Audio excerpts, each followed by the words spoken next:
Imagine if suddenly your city froze, the temperature dropped by 80 degrees Celsius, and over 90% of the world's population died frozen. After weeks of freezing, those who survived in their homes have water and electricity cut off. With nothing to eat and no way to stay warm, everyone starves. Our protagonist is the only one who prepared for the end of the world and has a comfortable life. And for those who can afford his price, he can provide a little food. His price is steep. Yeah, boy. But not everything started well. The truth is, in the year 2050, a star explosion caused Earth to enter an ice age. Zhang Yi worked at a Walmart warehouse and thus managed to stockpile a lot of food. In the apocalypse, the girl he liked broke into his house with a group of neighbors and stole Al his food. She admits she tricked him into opening the door. On his deathbed, Zhang Yi swore that if he could find her in hell, he would get his revenge. For some reason, he returns 3 months back in time before everything happened. Surprised, he swears not to be a sucker for the girl anymore, to take revenge on those who deserve it, and to see his neighbors suffer, and to enjoy it as well. There are 3 months left until the extreme cold arrives. His priority is to stockpile everything he needs before the end of the world and build a safe house. As he pondered how to start his plan, a bright light passes through his eyes, and, instead of blindness, he discovers he can send things to a different dimension, like a game inventory. His idea is to accumulate here an entire supermarket of food, so he never has to worry about food and drink for years. Thinking about all the good food he won't be able to eat in 3 months, Zhang Yi goes to a luxury restaurant to stuff himself, spends 50,000 Korean wons, and puts it all on his credit card because in 3 months all his problems will be over. The girl Fang Yuqing, whom he had been in love with for years and never got anywhere with, and who betrayed him in his past life, along with her friend, sees that he went to a luxury restaurant. Her friend says she's lucky because this loser does everything for her, and he must be rich now. Fang Yuqing, in my last life, pretended to be innocent and virginal, and in the end, stole everything I had, even your arms. Right now, I want to kill that bitch right here, but that would land me in jail. I have to wait until the end of the world to do something. Zhang Yi flashes his bank card and asks, "Do you want to go shopping at the supermarket?" He uses them both to carry everything and show that he now has money, and they accept happily in hopes of making some profit. They ask, "Why so much food?" And the protagonist says, "You never know when an apocalypse might happen, and it's good to be prepared." The two opportunists complain that he's not carrying anything and that they're doing him a big favor. Now Zhang Yi owes them a luxurious dinner like the one he had before. Laughing coldly inside, Zhang Yi looks forward to the time when it's his turn to treat them very well. "I'm looking forward to that too." At the market exit, his Aunt Lin with her grandson says, "You can't eat all of that alone. Give some to your aunt." After saying this, the 5-year-old grandson steals his shopping cart. Zhang Yi takes it back. "Sorry, I'll eat it all by myself." The child starts throwing a tantrum, cursing at Zhang Yi. "I'll punch your teeth out if you keep this up." The kid starts crying immediately. Aunt Lin asks what he's doing, an adult fighting with a child, and says she'll buy the chocolate. She'll transfer the money later. He shows his QR code and says not later, now his old lady, pass it over now or go to the market to buy it. He leaves, leaving Aunt Lin angry. Arriving home, Fang Yuqing winked at him, and the two told him not to forget about them. "I slammed the door in those bitches' faces." After sending the two away, Zhang Yi put Al the purchased food in storage space to see if it spoils over time. He still has a lot to do, building an impenetrable fortress with heating devices and medical supplies. It would also be great if he could get some weapons. There are 3 months left until the Ice Age. By then, he has to sell everything he has as quickly as possible and get more. The next day, looking at the storage space, he checks the freshness of the food and discovers that living creatures cannot be stored, but the food remains as fresh as when he stored it. Knowing this, Zhang Yi picked up his phone and contacted the best local restaurant, ordering 500 full meals for delivery. He explained that he would be hosting a 3-day, 3-night feast, so he needed so much food. His next step was to find his property deed and go to the bank to mortgage his apartment. Considering that after the apocalypse, money would become worthless paper, Zhang Yi decided to take out a loan with his apartment as collateral. In 3 months, he would make the payment for this loan. The manager warned that the interest rate would be a bit high, but upon hearing this, Zhang Yi rubbed his hands together, indicating that it didn't matter if the interest rates were high. He got 9 mil ion and would pay 30 mil ion in 3 months or lose his house and car. Next, he went to the best security company. A business manager approached and asked if he needed help. Zhang Yi shared his idea of building a safe house for the apocalypse. The business manager presented various plans for the protagonist to choose from, but he was not satisfied with the ones presented. He declared that the house should be reinforced with aviation materials. The balcony should use bullet-proof glass, in addition to adding an air filtration system and a 360-degree blind spot-free monitoring system. The front door should be made of the same material as bank vault doors. Additional why, he asked the manager to find a way to obtain some weapons. The business manager was surprised by these renovations and the need for weapons. He could get everything except the weapons. Zhang Yi concluded that this would turn the house into a fortress. The final plan cost 8 mil ion, and after paying the deposit, he asked them to start the work immediately. Next, he needed to obtain some weapons for self-defense. He called the owner of a hunting club and managed to get some crossbows as weapons. As soon as he returned home, the 500 full meals he had ordered also arrived on several trucks. This caught the attention of many people in the neighborhood, as they were delivery trucks from a 5-star hotel, which would cost at least 1 mil ion or so. After some time, Zhang Yi's house was filled. Wasting no time, he put everything into storage space. Basically why, he wouldn't need to worry about food for years of his life. The next day, the security company workers came to start building the safe house. This scene attracted the attention of many neighbors, who mocked Zhang Yi, asking if he had taken the wrong medication. However, he didn't care because he believed that when the end came, they would find out who was the joke. Next, Zhang Yi went to the manager of the company where he works and bought a portion of the medicine supplies, offering double the market price to have priority to buy everything, even what was already sold to other companies. Then, he transported these things home, little by little. His recent stockpiling activities also caught the attention of Fang Yuqing, who asked if something was about to happen, mentioning that she had been thinking a lot about him recently. The protagonist didn't want to respond to Fang Yuqing's fake concern, leaving her angry. Zhang Yi, the suck-up who used to do everything she asked, suddenly started ignoring her. His best friend simply laughed at the situation. She stated that if something big was happening, the country would definitely notify everyone. All she has to do is win over the nouveau riche Zhang Yi, so they can benefit. After weeks, Zhang Yi's safe house was successfully built. The company also installed surveillance systems on every floor of the building. Zhang Yi was very pleased with the service. Now only one last batch of supplies was about to arrive. Several trucks of drinking water arrived successively. One of the delivery drivers was his uncle Yu, who lives in his neighborhood. He seemed curious as to why his nephew ordered so many gallons of drinking water. In his past life, Uncle Yu was one of the few good people to Zhang Yi, so he whispered to his uncle, "The weather this year is going to be very cold. You should stock up on supplies to prepare as soon as possible." Hearing this, Uncle Yu didn't want to believe, but upon seeing Zhang Yi's serious face, he couldn't help but take it seriously. "Get back to work, you lazy bum." In the following weeks, Zhang Yi spent his days spending his money, stocking up more and more supplies, and training with the bow and arrow every day. With only 3 days left until the extreme cold, the weather was already abnormal. The final moment arrived. Zhang Yi, at his job, where he is the stock supervisor, made tea and invited his colleagues for a drink. After they drank, an hour later, they all passed out. After turning off the surveillance cameras, it's his time to calmly steal the resources from the Walmart warehouse: fuel, food, and equipment. He quickly empties the warehouse. One of the boxes caught his attention: cold resistance equipment that had recently been purchased by the company. They could withstand temperatures of -100 degrees. To complete his perfect plan, Zhang Yi also took a special sleeping tea and joined his colleagues. 2 hours later, he is awakened by his employees saying they are screwed. The warehouse was robbed. They took everything. Upon hearing this, he pretends to be surprised. How did all the warehouse products disappear? The manager calls him asking about the warehouse supplies theft. Knowing that the entire warehouse was emptied at once without leaving any clues, and even the cameras didn't see, the manager immediately accuses the supervisor of planning this crime with more people. Zhang Yi, nervously smiling, says he's not competent enough for that. Everyone is taken to the police station to give statements, but nothing is found out. How could they find out that the warehouse was teleported? After the interrogation, the police officer says not to leave the city under any circumstances, as everyone is a suspect. Maliciously, Zhang Yi says he won't even leave the house. This incident on December 10th made news in the city. No one can believe that tons of supplies disappeared without a trace in less than 3 hours. It was also on this day that heavy snowfall began in the sky. Zhang Yi knew this was the beginning of the cold apocalypse. 3 days later at home, when the shockwave from a supernova explosion brings catastrophe to the entire planet, the temperature starts dropping rapidly overnight. Looking at the heavy snow through the window, Zhang Yi says that this time the story will be different. The people in the apartment owners group were nervous, as it was the first time they had seen so much snow in the city.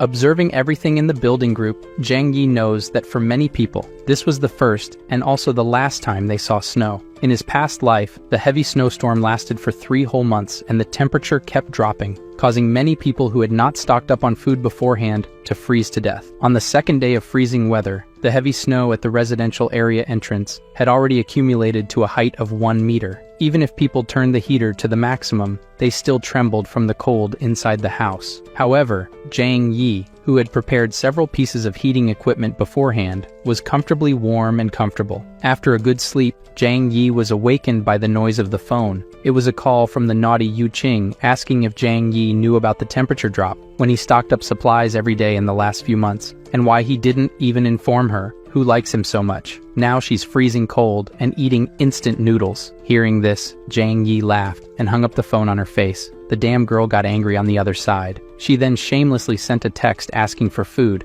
and it wasn't even that way. Reading the message, Zhang Yi decided to troll a bit. He sent her a photo of a steak with wine which she immediately recognized as top-quality Wagyu and a very expensive French wine. At that moment, the urge to have some became strong, and he asked her to eat it with him and drink wine too. Zhang Yi's response was, if she wanted, she could go to the market and buy it herself. Despite her anger, she calmed down, because she needed to please Zhang Yi to be able to go to his place too. After that, he just ignored her and went back to enjoying his meal. It was then that on the building's surveillance cameras on the iPad screen, he saw the show, Aunt Lin, who was the building manager, saying not to panic and not to fight over food. The extreme weather would last at most 2 or 3 days, and the neighborhood committee would help everyone through this. Aunt Lin warned that excessive hoarding of supplies is prohibited and would be reported to the authorities if discovered. However, one person spoke out against it, questioning how she could be sure that the heavy snowfall wouldn't last long. The surrounding residents also wanted to know, stating that if they didn't stock up on supplies now,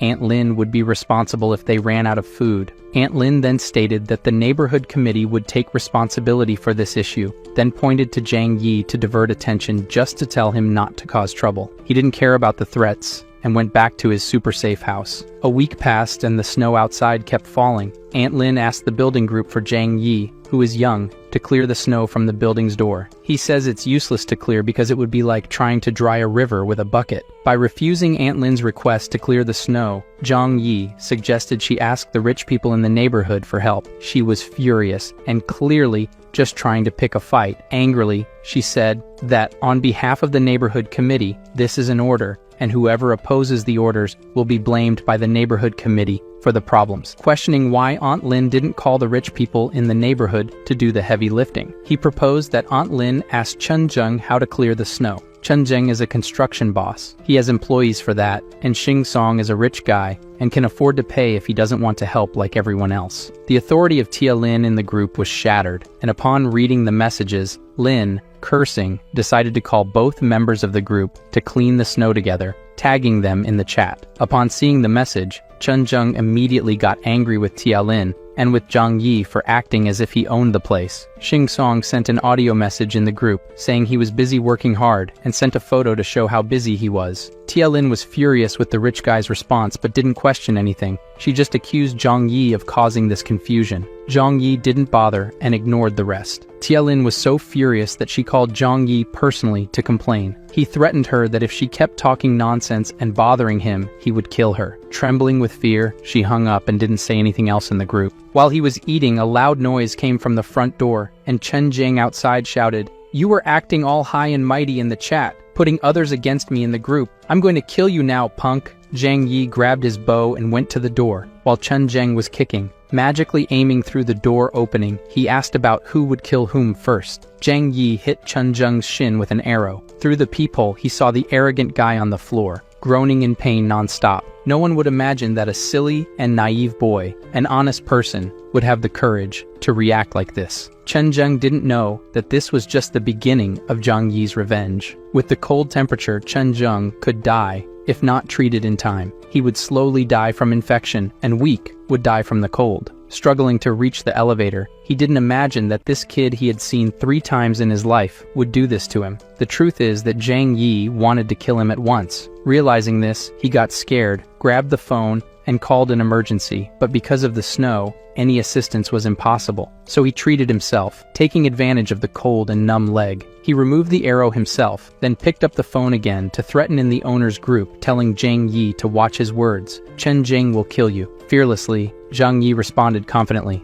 "Come here again, and I'll kill you." This conversation left the curious ones in the chat group horrified. After all, no one in the region would have the courage to go against Chen Zheng. This was the first time someone directly confronted the guy. Furious, he grabbed the phone and called all his employees. In no time, a herd of people, each holding their own weapon, arrived at his house. Baldy led them all to Zhang Yi's door. "Zhang Yi, you offended our big bro. Today is the day of your death." Attacking the door that was supposed to be made of wood, his sword broke, and he flew, spinning away. Scared, Baldy said that this door is made of pure metal. How many enemies does this kid have? His house is more protected than a bank. Watching the security cameras, Zhang Yi said they seemed weak and must be hungry. The group of people, angrier and angrier. Zhang Yi had the idea of grabbing a water hose and turning it on from the kitchen tap. The workers outside saw the door opening passage, not understanding anything because it wasn't an arrow, so there was no danger. The hose sprayed cold water on all of them. A bunch of them fell to the frozen ground. Only a few managed to escape. This scene left Zhang Yi quite satisfied.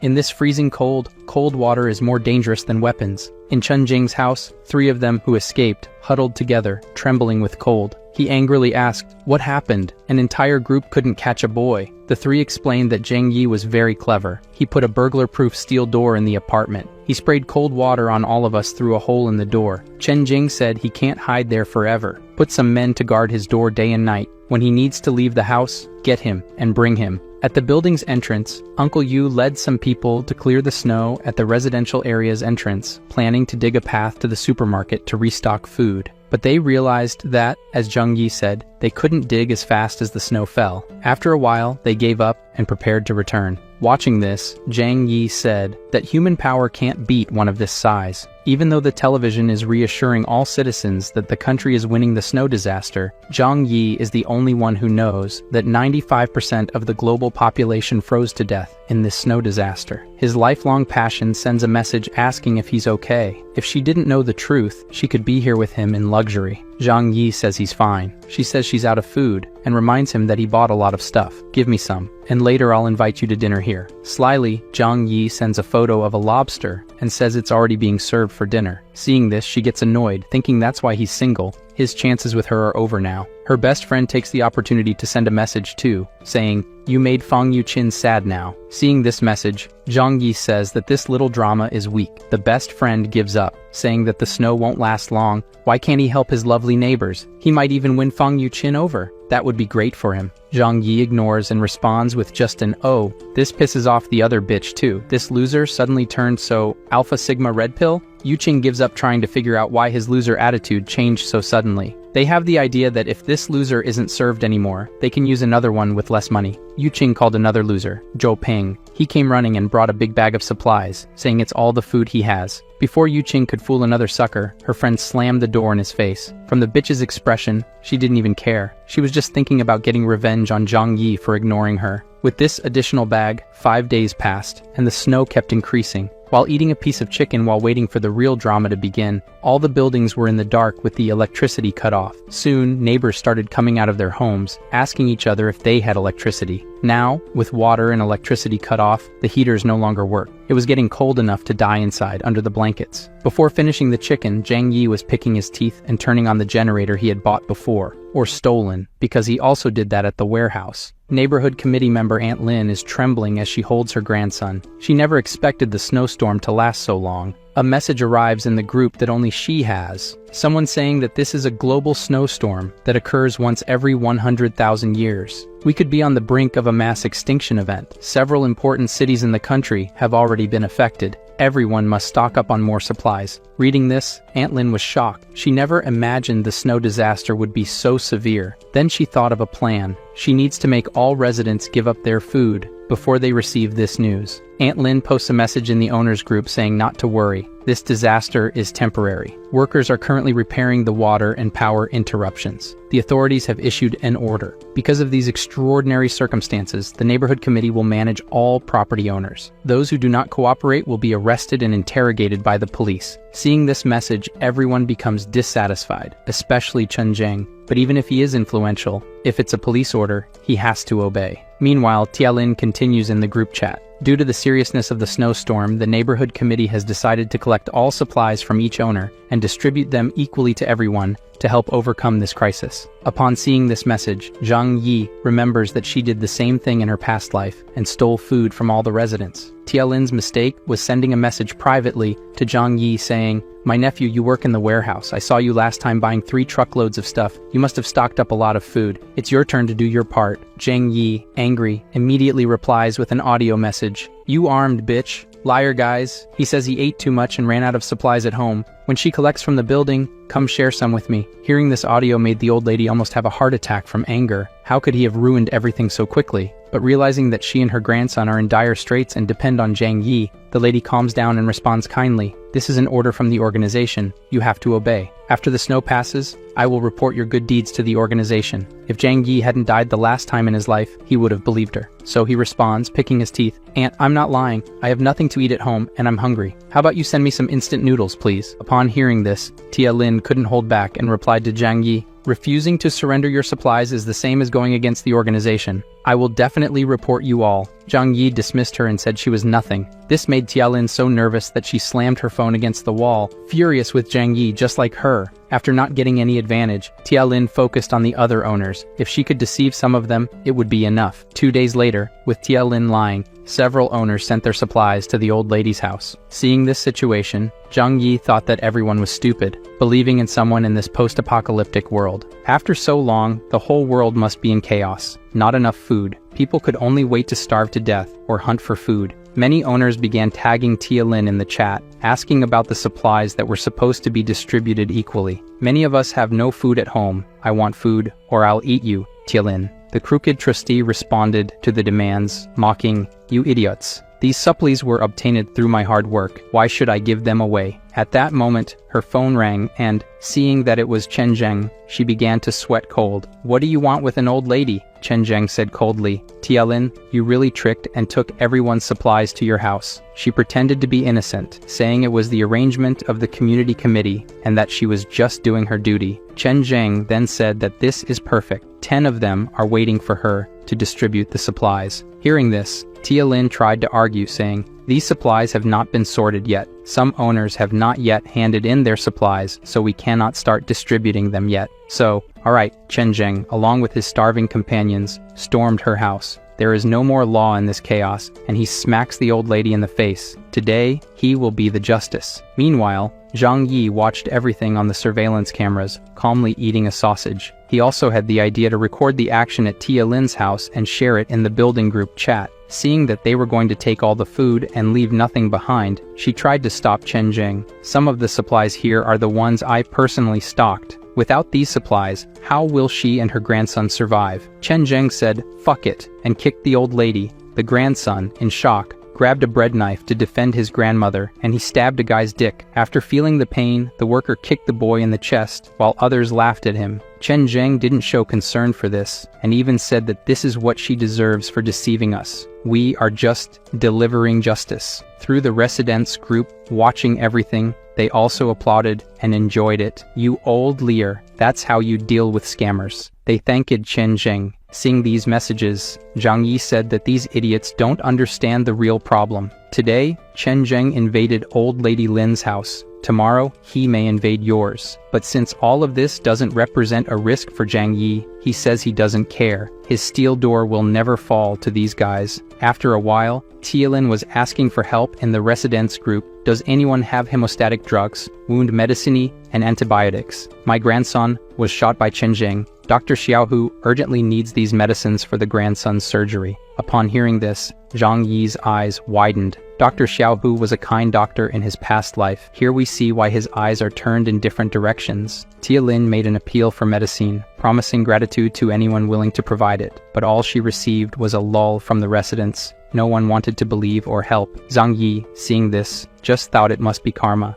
Outside, the snowstorm lasted for over a week, paralyzing practically everything with snow, covering the entire ground floor. Even if the boy was saved by the doctor, would he live without food? Many people have heard from the news that this was a global snowstorm that occurs once every 100,000 years. The whole world was almost buried in the snowstorm. In some northern cities, the temperature dropped to less than 100 degrees C. Many residents who tried to evacuate to the south ended up freezing to death on the way. In the residents group, Tia Lin started asking for help again. My dear grandson has been hungry for 2 days. He's just a child. Are you going to sit there and watch him die? She was willing to pay for the supplies. Seeing this, the residents started selling packs of instant noodles for $2,000, and then they helped her grandson. Zhang Yi, as always, watching everything, found it amusing. People don't understand the apocalypse in front of them. Soon, they will have to eat money. As a rich person and knowledgeable about things, Xingzong started buying food from everyone who sold it for a lot of money. He knew very well that you can't eat money in this apocalyptic world.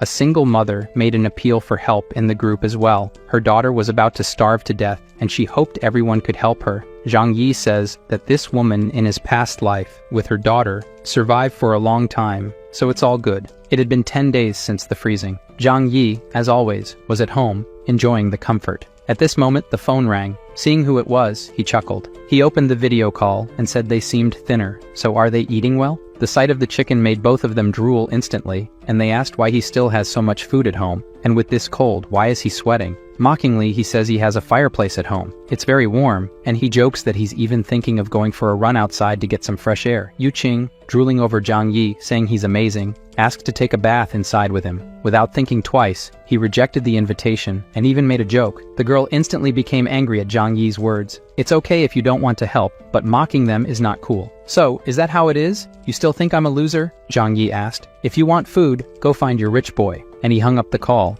On the other end, Yu Qing got so pissed off that she threw her phone on the ground. Her loser wasn't a loser anymore. Her best friend still praised Zhang Yi. This guy is awesome. It's her loss for not enjoying the stuff at his place right now. He's better than the rich boys they used to hang out with. The two ended up in a fistfight because the girl wouldn't accept being called dumb. Meanwhile, the government stopped hiding the news of the snow disaster and issued a TV announcement. To meet everyone's electricity needs, power supply would only be available at night, and even then, the voltage would be sufficient only for low-power devices. Currently, all major power plants are shut down, and electricity is scarce. Everyone should use only their cell phones and a lamp or two. No electric showers. Everyone now knows that the ice disaster has no end date. After fighting for 10 minutes without losing their friendship, Yu Qing and her friend decided to be more direct. Yu Qing picked up the phone and called the loser, Zhou Peng, telling a story about how Zhang Yi wanted to tarnish his purity just because he had food. Zhou Peng, pissed off upon hearing this, said Zhang Yi was a scumbag and needed to be taken down. Seeing that Zhou Peng was furious, Yu Qing went further and misled the loser into going to rob Zhang Yi's house now.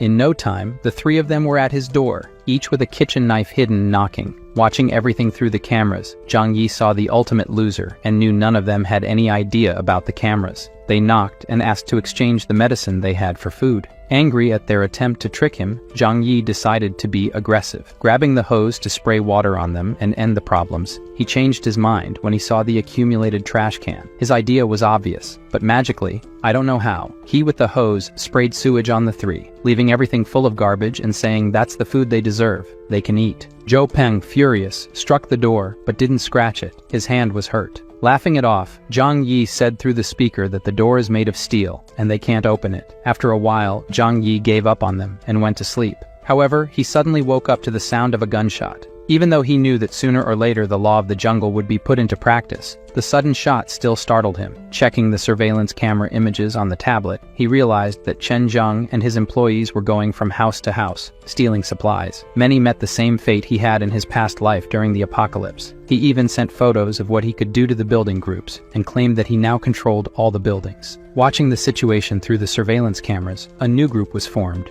where several residents denounced Chen Zheng's actions in the chat, stating the need to go against him soon. Zhang Yi was also added to the group and read the messages. Having fun with it all, a retired veteran proposed leading an attack against Chen Zheng, receiving support. The veteran uncle suggested that they needed young volunteers to ensure security and weapons. A woman in the chat immediately sent an audio asking, Aunt Lin stole from them the other day. Can we trust Uncle and give him weapons? This divided the residents into two groups, with half wanting to go after Chen Zheng and the others just not trusting Uncle. Watching the discussion in the group chat, eating something sometimes, and watching through the cameras as Chen Zheng stole more and more houses, Zhang Yi decided he should do something to take this guy down because anyone who goes against him will just end up taking a bullet to the head. That's not fair to everyone. The next morning, a resident who opposed helping the veteran go after Chen Zheng called for help in the residents group. Her door was being forced open, and she would be next. It didn't take long before she was dragged out, and what had to happen happened. Yu Qing and her friends, nervous, realized they needed a plan to be the next ones to be broken into.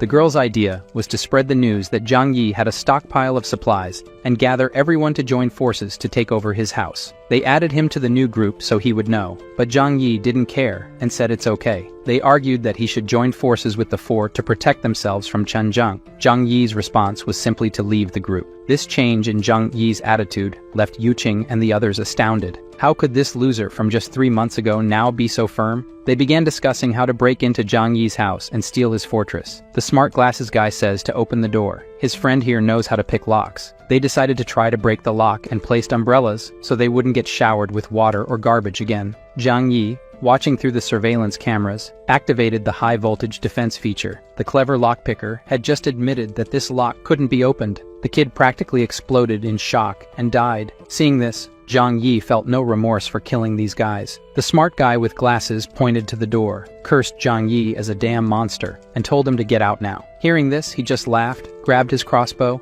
and aiming through the door, hit the left arm of the smart guy's man squarely. The other two went to help the injured and were also hit, the loser and another crazy guy. Yuqing and the others fled and returned home from where they came. The three hit by arrows were lying on the ground, groaning in pain. One of the girls slapped the slut Yuqing's face and said it was all her fault. She didn't mention that he had crossbows at home, his crossbow. She argues that she didn't know. Last time, he just sprayed water and garbage. Zhou Peng, the loser as always, defends the slut. Besides, the smart guy remembers that the most important thing is to take care of the wounds. They called, and Dr. Zhou Kier came to check the wounds of the injured people. Surprised, she explained that, with the wounds so deep and without professional equipment, they have less than 20%. Furthermore, the iron arrow was rusty, and without antibiotics, it's certain death. The girl, who is a relative of one of the dumb kids, cries at the news and says that Zhang Yi is very cruel and did it on purpose. Until now, Dr. Cootie doesn't know who this is. Zhou Kier leaves the warning. Get medicine soon. If they remove the arrows now, it's over for them. The smart guy with glasses, at this point, must have gone crazy and said Zhang Yi must get the medicine for them. Yuqing, thinking for once in her life, remembers that Zhang Yi suddenly changed a lot and started stocking up a lot of stuff at home. She tells the others that Zhang Yi does have medicine because she saw him stocking it before. Furthermore, no one here harmed him. They just wanted to rob his house. But since they failed, and only they got hurt, it's his fault. From the corner, there Zhou Kier, listening to everything, just thinks she doesn't know this guy, but they deserve to die anyway. The other girl blames Yuqing for everything, and forces the slut to figure out how to convince Zhang Yi to give medicine to everyone. This time, even the loser agreed. Without the medicine, he would die too. The plan now was to try to call him, which he answered easily. She is crying on the phone and says the boys are dying, and if he can help, Zhang Yi just asks why he should. Everyone has to die sooner or later. The crazy guy's sister takes the phone to say it's his duty to help, because he injured the guys, and they were rusty. Zhang Yi then says that he used arrows like that, just for them to die anyway. To add insult to injury, he even says he won't help, but Yuqing can come live with him. At that moment, the girl takes the phone back and says yes, he's yours from now on. Do whatever you want with her, says Zhang Yi. Her blood-sucking friend says to take her too. Zhang Yi says, just come, you can come now. He starts running right away to go. Her friend tries to pull her, and she just gets a push. Get away from me, you bitch, the cousin of one of the boys says, then gives her another slap in the face and calls her a schemer. As always, the slut looks at Zhou Peng, too much of a loser, and asks for his help. He has to make them let her go and be happy with Zhang Yi. She also says that Zhou Peng is a good man, but he's poor and weak. Zhang Yi's brother is the one who can make her happy now. The kid even falls in pain now. She bolted, trying to go to Zhang Yi's house, but the others stopped her. The reason is that everything is her fault, so Yuqing doesn't have the right to thrive alone. Dr. Zhou Kier reminds them again that without medicine, it's certain death, and leaves. One of the injured kids, the smarty there, says they should go ahead with the plan to spread the word that Zhang Yi has plenty of food. The smart one says that when Chen Zhang and the others take Zhang Yi's house, they can get medicine. Yuqing is against doing this to Zhang Yi's brother. The other girl makes it clear that if she opens her mouth, she'll lose her teeth now. Zhou Peng is against hitting the bitch, but says to her that this plan is the only choice. They posted in the building group the photos and videos that Zhang Yi sent. He really has a lot of food. Seeing the message, Chen Zhang drools and says, that's perfect, I can get revenge for the leg. In the residence group, people asked Zhang Yi to distribute his supplies to everyone. Others asked for just one meal. Aunt Lin asked for food, and another mother in the group asked him to be her son's godfather. Seeing these requests, Zhang Yi sends an audio message to the group. I'm eating those listening. He really said he wouldn't feed animals and wouldn't help anyone anyway. Ignoring them all, Zhang Yi looks at the snow falling outside the window and thinks, staying home every day is boring. It would be nice to use the snowmobile stored to take a ride around. Suddenly, the phone receives a message from Dr. Jo Kier. She says her medicine and food ran out, and if he wants to negotiate. In her previous life, she died because she gave her last food to a mother with a hungry baby, and she starved to death. Zhang Yi remembers her as a good person, but says that the smarter the woman, the more dangerous she will be. Zhang Yi doesn't want to leave anything to chance and end up dying again. He replied, "I can provide supplies, but you need to trade something for them." Seeing the message, Jo Kier says he can give her food for participating in a consultation with her. Look how cute she is, thinking she doesn't even know this guy. And now, Zhang Yi says instead he can provide medicine and food, but she needs to do him a favor. Zhang Yi needs her to be his spy and inform him of the residents' plans. The deal is that, accepting it or not, it's her choice to follow the crowd and die like everyone else or stand by his side. She wonders for a moment if this is right, but decides to accept. The first step is taken, guys. Our Zhang Yi has a lot of food, but lacks food, doesn't he? Then the smart guy with glasses sent a final threat. "Zhang Yi, where are you? Last chance, are you going to deliver the supplies or not?" Seeing the message, Zhang Yi trolls in the group, saying that his food just ran out. The wounded smart guy threatens him, and soon, Chen Zheng makes a group without Zhang Yi, planning to join together to steal everything he has. Jo Kier and Uncle Yu are in the group and decide to warn Zhang Yi about it. With that, Zhang Yi is sure that Dr. Jo Kier was cooperating with him. Zhang Yi tells her that he has plans to defend himself, just don't be with the herd. It was 2:30 in the morning when a group of armed people marched home, shouting that they had to kill the selfish one. They hammered the door with all their might. Seeing this through the security cameras, Zhang Yi turned on the high-voltage device. Those who were close were electrocuted and died. What a pity. The others were scared and wanted to flee. However, as soon as they turned around, they were blocked by Chen Zheng and his gang. He ordered them to continue breaking the door, or they would die. To motivate the residents, the smart one with glasses said that now they have to kill Zhang Yi to avenge the neighbors he just killed. Besides, inside there's a fireplace and plenty of food. Encouraged, the residents grabbed a wooden log and continued trying to break down the door. Zhang Yi, after some time drinking wine, decides to help them. He took out his sound system, played action music, and said that this was to motivate them. Listening to the music and with more anger, 20 minutes later, the door was only scratched, and the guys were fainting from hunger and exhaustion. The residents, who didn't even know the door was made of steel, were puzzled. One of them goes there to inspect with a magnifying glass and says it's the same material as bank vaults. A door like this, not even a tank could knock down. Zhang Yi, on the other side of the door with his crossbow ready, only aimed well at the throat. The guy was agonizing there, and the other neighbors ran, shouting that he had weapons. Somehow, Zhang Yi hit the people who weren't even facing his door. The technology mysteries that, behind the door, Zhang Yi felt no guilt for it, just self-defense. The smarty with glasses who survived after calming down says he has a plan. The door is steel and thick, but the wall is still made of cement bricks. The neighbors seemed to understand and started hammering the wall next to the door. Cracks began to appear in the wall, and then a metallic sound with an impact occurred. The guy with glasses lost fear of the arrows on the side of the door and went to check. The walls are also lined with steel. Everyone was shocked. Why on earth would someone put steel in the walls? Someone who knew this situation was going to happen. They tried to break several other places in the walls, and every corner had metal. They went to the apartment above and below his, and as expected, there was metal everywhere. This miserable man has an impenetrable fortress. Without tools, it was impossible to drill through the walls. The neighbors realized that Zhang Yi must have known about the apocalypse to have built such a complex fortress. Everyone was in despair, saying that Zhang Yi was selfish and only thought of himself. Two residents looked at each other hungrily, and for a second, thought about eating each other. But it passed. One of the neighbors says he remembers that his apartment's balcony is made of glass. This idea made everyone excited again. Using wooden planks from the neighboring apartment to his, Zhang Yi sat calmly while everyone together gathered on the balcony. Unfortunately for them,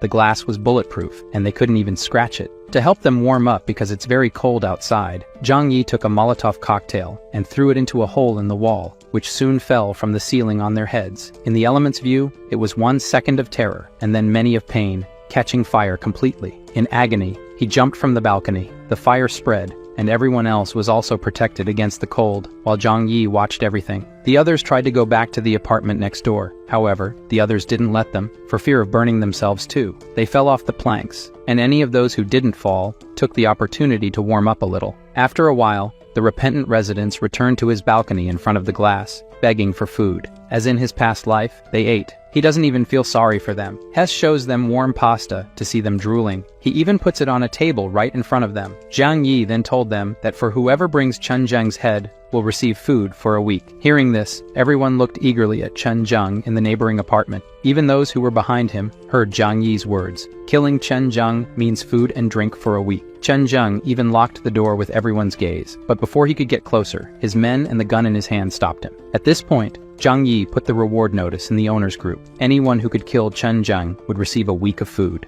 The next morning, the skinny ones were waiting to ambush their food. Even if he had a pistol, they could surprise him. Chen Zheng and his loyal followers were attacked from behind, but the result was that both were lying on the ground. The boss ordered them to be stored as food, and one of his men saw that the boss was wounded in the back in this attack. Chen Zheng called Zhou Qi to come treat his wound. Soon she was doing the dressing, and said it wasn't for free. Chen Zheng says she can eat with them. Seeing what the soup everyone was about to eat was made of, she says she prefers to starve to death. Chen Zheng at least says that she would be the last person to become food in this building. Ignoring this nonsense, she tried to leave. However, Chen Zheng said that only after he was healed could she leave. She sat in the corner of the room while the men resumed discussing their plans to get Zhang Yi. Man, look at how far human beings go in extreme situations. If Chen Zheng hadn't been injured and still needed her, I bet he would force more things, you know? She, after hearing the plans, said she was going to the bathroom, but she was actually there to tell Zhang Yi what she heard. Later, Chen Zheng's men went to the neighboring apartment to get food and steal. They let them in and didn't imagine the food was for them.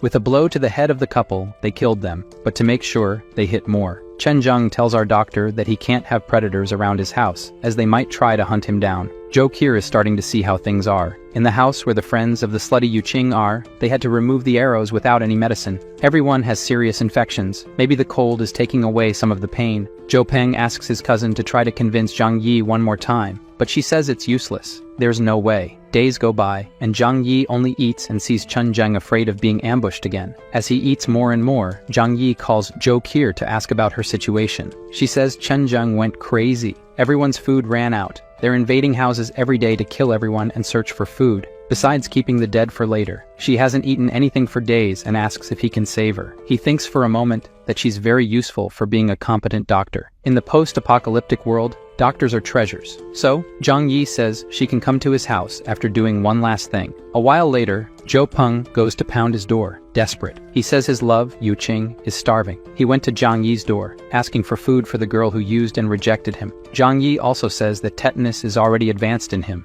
Medicines won't work anymore. As he walks back home, he remembers he never even held Slutty's hand. So instead of waiting for death, he ran to Yu Qing's room, kneeled down, and asked her to marry him. She, disgusted, threw him away. The loser grabbed her by the neck, saying they'd get married in hell then. She slapped him in the face, saying she belonged to Zhang Yi. Zhen Peng then says he'll have to go to hell to get her. Then we go back to Dr. Zhou Qi. She told the men she would make a decent meal for them today. They won't even notice it's not regular meat. Pleased, they thought she forgot about pride. She tells them she doesn't want to die as much as they do. After helping a little, she says she'll take care of the rest alone. Putting something in the soup and stirring well, she had to make an effort not to vomit right there. Sometime later, she served everyone. The soup looked really nice, everyone said. To gain their trust, Zhou Qi also served herself a bowl of soup and went back to her room. Hoping her medicine would take effect, she put a whole vial of sleeping pills in it, and in minutes everyone was asleep. Relieved it worked, she sent a message saying everyone was asleep. What should she do next? Zhang Yi's order is to take everyone to the balcony.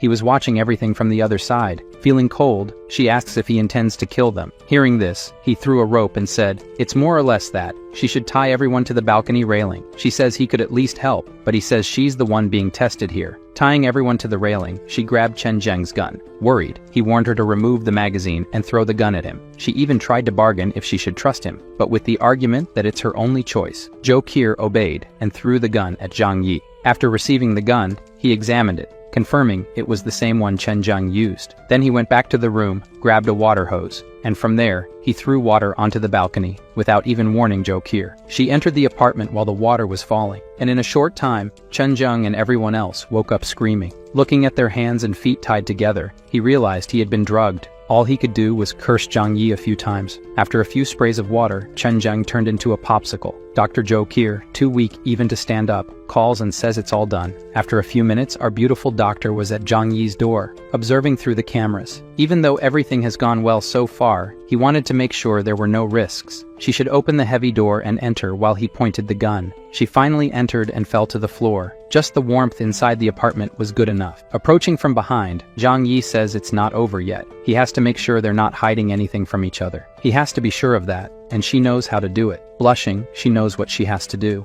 Jo Kier takes off everything and remains only in her underwear. Now that he can see she's not hiding anything, Zhang Yi says it's perfect now, leading her to the room where she must take a shower and change her dirty clothes. When he heard the sound of the shower, he took all the items from the medical kit and confiscated them. It was always better to be cautious. A pleasant time later, Jo Kier, dressed in pajamas, came out of the bathroom, a sight that moved Zhang Yi. He asked her to sit down and dry her hair. He says he let her go because she's valuable to him. If she doesn't obey the rules, he won't show any mercy. Her room will be that one. From now on, you'll live there. Without my permission, you're not allowed to wander. She was aware of the consequences. Zhang Yi says that in this chaotic world, the best thing she did was join him. To reinforce the trust between them, Zhang Yi decides to reveal his secret and ensure Jo Kier's loyalty. In this house, she can see that there is no food. The reason he is so prepared for everything is that he has a power nobody knows about. He took bread from the dimensional storeroom in front of her. If she betrays or kills him, she will no longer have food and will starve to death. Seeing this, he understood how Zhang Yi was living so comfortably. She ate and even cried with emotion, almost choking with such haste. Now that she is clean, without hunger or thirst, Jo Kier will be responsible for all household chores. Before she could accept, the scoundrel interrupted, asking what else she could offer. Being an intelligent person, she knew what he wanted. Zhang Yi's eyes even widened with the sight. Besides companionship and help with the tasks, now they would be a couple. Like any couple, they would have their moment of exercise together, and our beautiful doctor, Jo Kier, would have plenty of food. The next day, looking at Jo Kier still sleeping, Zhang Yi says she must have been very tired from last night. Having a woman around when they can't leave the house anymore is very pleasant. She dressed, and they went to have breakfast, a life with more luxury than before the apocalypse. Zhang Yi threw one of the special cold coats to her. Going outside, Zhang Yi said she still has work to do. He handed her the baseball bat, even though she helped freeze the guys outside. Now Jo Kier must go there and destroy the frozen bodies. Without explaining why, she went there without hesitation and started to bash the popsicles. Meanwhile, Zhang Yi filmed all the hard work of the doctor. Not caring about being filmed, she continued to hammer. The purpose of the recording was to send it to the residents group and show everyone that Chen Zheng, the guy who was terrorizing everyone, is now in pieces. The people in their homes didn't even think to criticize or ask why the doctor was there. They just praised and celebrated. Pleased with how things turned out,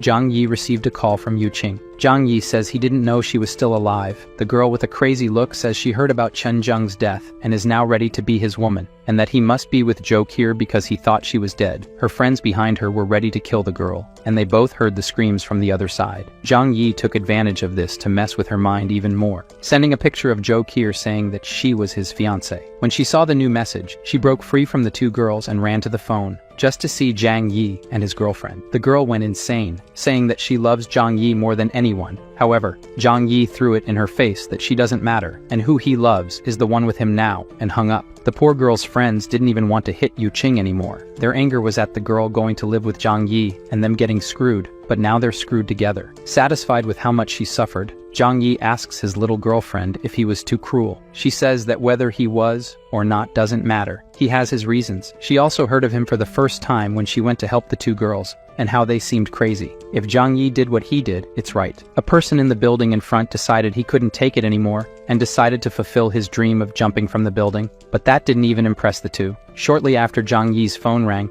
on the line was his uncle Yu, happy. Zhang Yi says it's great to know he's okay. He survived everything thanks to the supplies he saved from Zhang Yi's warning. Furthermore, now he is with Shi Lemei, the single mother from before. Her son is sick, and they need medicine. Of all the people, Uncle Yu was the only person Zhang Yi would help, so he told him to come get the medicine later. After telling Jo Kier about his uncle, and having his juice, someone was knocking on the door. Checking the security cameras, he saw it was his uncle and Zhi Limei. That's all they had. He didn't even open the door. He threw the medicine through the opening in the door onto the floor. His uncle thanked him for the help, but the woman wanted more than that. She knows he has a fireplace and asked to come in. Her baby needs to warm up. At this point, Zhang Yi says it's screwed. He didn't want to hurt Uncle Yu, but above all, safety comes first. He lied that the coal ran out, and now he and his girlfriend have 7 or 8 coats to keep warm. Uncle didn't want to bother Zhang Yi anymore, but the woman insisted more and more on coming in because they couldn't if Jokir the doctor was with him. Zhang Yi's argument was that she's engaged to him,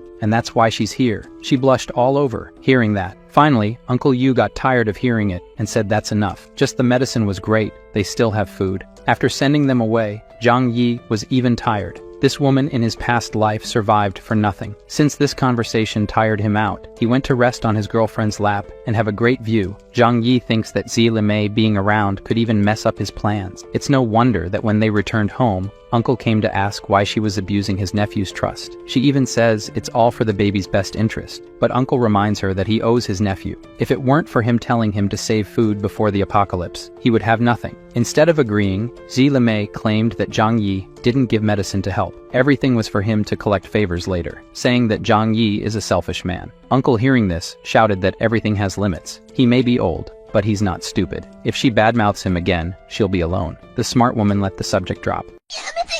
The following morning, people from another building dug a tunnel under the snow to Zhang Yi's building. Everyone they encountered was seen as enemies, and the first unlucky one received a single shot and flipped over. They were aware of the sturdy door and brought dynamite to open it. One of them lit it, ran, and the damage from the explosion was done. The absurd noise of this explosion woke Zhang Yi up, and he quickly went to check what was happening. Through the cameras, he saw construction workers who lived nearby. They came to check, certain that the explosion would destroy the door, but nothing happened. Angry at this attempt to take what he had, Zhang Yi retaliated maliciously. A grenade simply solved their cold problem. After warming them all up, Zhang Yi used his Glock and put several to sleep. His bullets were running out because his ballistic supplies were few, and this confirmed to him that people from other buildings must know about his stockpile and are coming after it too. These explosions and shots left our lovely doctor frightened. After all, there's only one place in the world where it's normal to hear these noises every day. Embarrassed, she disguised it and went to do her job. Now it was clear to Zhang Yi that he should take action. In the residents group, everyone was asking about the noise from before. Zhang Yi, smart as always, said it was residents from another building who tried to blow up his house and were soon going to rob the others, but he kicked them out of the building and some from this life. Everyone thanked Zhang Yi for this. He called his uncle to get more information. This group that came now is from building 26 and is led by someone named Huang Tianfang. The uncle's information is that he did the same thing Chen Zheng did in this building, overturned the residents, took control of the place, and also stole food. Zhang Yi made it clear to his uncle that he overturned many, so they will come back for revenge and try something, so they must unite the neighboring residents and defend themselves. Then, speaking only with Jokir, Zhang Yi said that the neighbors, if given the chance, will stab him in the back. She must take on the mission of gathering information about the other buildings groups together with Uncle Yu. Only 2 days passed, and now she was dressed as a maid and reporting everything her intelligence service found out. Stop looking in the wrong place and pay attention. Jokir explains that the strongest groups dominating the neighborhood are the group from building 26 that came here 2 days ago, and another group from building 21. Still, a group from 2 other buildings must have strength, but they haven't done anything yet. With just this, Zhang Yi deduced that the residents of the other buildings have already turned on each other instead of uniting and are no longer a threat. Grateful for the good work, he tells her to continue collecting information, and for some reason, she blushes, perhaps thinking something else would happen. The same group from building 26 returned to the building, and this time they started overturning people from the other apartments in the building and left the message that until Zhang Yi leaves, all the building's residents will die. Soon, this news spread and disrupted our couple's exercise. The building's residents were demanding that Zhang Yi take action. Seeing this, that anger returned. He sent texts and audio messages saying that everyone's life means nothing to him, and they must defend themselves alone. Shortly after, Zhang Yi called his uncle, saying that now it's his turn to shine. In the building group, he said that the gang from building 26 is only 20 people. If they join forces, they can fight against them. Speaking, everyone agreed that they had to do it. He also said in the chat that he hasn't been eating well for days. The only one who is young, strong, and well-fed is Zhang Yi. He is the only one with the strength to lead everyone. With this, Zhang Yi sent a message in the chat that he can help everyone face the rival building as long as everyone follows his orders. Everyone said they accept following orders that don't endanger their lives. Calm in his home, eating better than us. Zhang Yi says they'll have to take the risks. Yes. Otherwise, they should just wait for the group from building 26 to come and kill everyone. With Uncle Yu on one side encouraging them to agree to follow Zhang Yi, they accepted to obey. To motivate the hungry, he mentioned that there are vehicles that can travel outside in the snow. If they confront the group from Building 26, he can fetch food for them. All the neighbors agreed to obey everything, even the most dangerous things, hoping not to be killed by the neighbors, and mainly to gain food. Now everyone agrees to put Zhang Yi as the leader of the building. Now that everyone sees him as a savior, Zhang Yi will make his first exploration outside. With his special cold vests and clothes, he won't have any problems. When Jo Kier was about to say she would go with him, Zhang Yi said no. She should never leave the apartment, and he trusts her 100% to stay here without him. But as soon as he leaves, the scoundrel snaps his fingers and makes all the supplies in the apartment disappear. He descends to the 4th floor of the building, and through a window there, he manages to jump outside. So, the snow is already 4 stories high. Anyone who tries to walk here, ignoring the cold, would sink into the snow somewhere and perish. Fortunately, he had stored a snowmobile in his dimensional space. Someone in one of the buildings saw the scene. I don't know if they saw him pulling a snowmobile out of nowhere or just saw him riding it. Sometime later, he reached where he wanted to go, the Tianhui City Police Station. Breaking the glass, he entered without difficulty. His goal is to get more weapons and ammunition. Deeper into the police station, he found the officers on duty, without warm clothes or heaters. The first night of freezing was the last for them. Zhang Yi shows his respect for the officers and says they were once the heroes who protected the city. As he covers the bodies, he finds the keys to the place. With them, he can open everything here, even the weapons room. Upon entering the place, it's heaven for many people. There are all kinds of weapons and ammunition to choose from. He just put everything into his dimensional loot space. Zhang Yi says that now he needs to get food for his cannon fodder. He returns to his snowmobile and walks to where the shopping mall should be. Digging into the ground, he found the ceiling of the place. Breaking the glass and walking through the place, he stole everything that could be useful. In the supermarket, all the fruits were frozen solid by the cold, as were the meats, but this would serve those who don't even have land to eat. He threw into the bags what could be salvaged and returned to his snowmobile. Upon returning to his building, the leader of Building 26, watching him manage to go out and get food, was green with envy and eager to steal that snowmobile. Furthermore, all the residents of the building who heard the noise of the snowmobile also saw it. Uncle Yu saw that his nephew managed to return with more food. He was delighted. Zhang Yi made it clear to everyone that it was extremely difficult to go outside in such cold weather and find food buried in the snow. Uncle Yu shouted, calling Zhang Yi a hero. With this spoiled food and the gun in hand, he ordered that everyone who chooses to take food must be ready to obey his orders. The residents of Building 26, as expected, came after, saying to hand over the food or their lives. His first order was that right now, they will steal their food, go there and eliminate them. Everyone who makes a kill will receive food for 5 days. Just hearing that they could get 5 days worth of food, everyone went crazy and attacked the gang member from Building 26. They couldn't understand how the weak and fearful people suddenly went so crazy. They were overwhelmed. Zhang Yi and his fiancée watched everyone defeat the enemies and celebrate their victory. Some who survived fled back to Building 26. And the wounded on our side, Jo Kier knew she could save them, but she knew she would need to spend medicines and food just out of kindness. She also gave up because she knew Zhang Yi wouldn't allow it. I ask here now, do you think Zhang Yi is a villain or just an anti-hero or, I don't know, just does what it takes to survive? Because from now on, he starts to use all people in a very cunning way. He gathers everyone and congratulates them. Those who were MVP and had the most kills received their bonuses. This was premeditated to encourage everyone to strive for him. One by one, they obeyed the guy with a gun in hand and owner of the food. No one had happiness on their faces. But when it was the turn of someone Zhang Yi saw slacking off, he scorned and kicked a candy to him. He complained that this wasn't fair because he would only receive that. Zhang Yi questioned if he had the courage to complain still. The guy did nothing and just stayed behind, shouting and attacking. Those who received less food and were sad are now happy to know that there are worse off people. Trying to argue, Shu Hao said there were many people fighting and he couldn't find a way to join the fight. Zhang Yi made it clear he didn't care. Only results matter. Angrily, Shu Hao insisted that Zhang Yi was treating him specially. So Zhang Yi gave the order and 2 neighbors held the discontented guy. He just shouted, asking what happens to those who disobey the boss's orders. After making it clears what happens to those who complain, the guy taken as an example had the candy in his hand. Zhang Yi stepped on it, grabbed the candy and the poor guy's hair, and made it clear that work equals food. No work equals no food. He ordered Jo Kier to store the rest of the supplies, since everyone had taken their shares. In the middle of the crowd, he heard a familiar voice. Fang Yu Qing and her bloodsucker friend were dragging themselves underneath. They said they hadn't gotten their food yet, and if Big Brother Zhang Yi hadn't forgotten about them, Zhang Yi, humble as always, said he hadn't forgotten about them. Jo Kier stored the food, because there wasn't enough for the 2 of them. Fang Yu Qing, crying, asked why he didn't like her anymore after all these years. With a slap, he told her to get away. He never liked her, and is now engaged to the wonderful Jo Kier. One of the women said that she was a gold-digging slut. Zhang Yi agreed agreed, saying she always deceived rich boys to take their money. The guy who had just been humiliated said she had used him many times before. Then the other men said that if they had known she was selling herself before the apocalypse, they would have taken advantage too. After being humiliated so much, she fled. For some reason, two men grabbed the bloodsucker friend and dragged her somewhere else. By their expression and covering her mouth, I imagine they went to feed her. For her, Xu Hao, for telling about Fang Yuqing, received something better to eat and now swore he would do better for the master. After the show,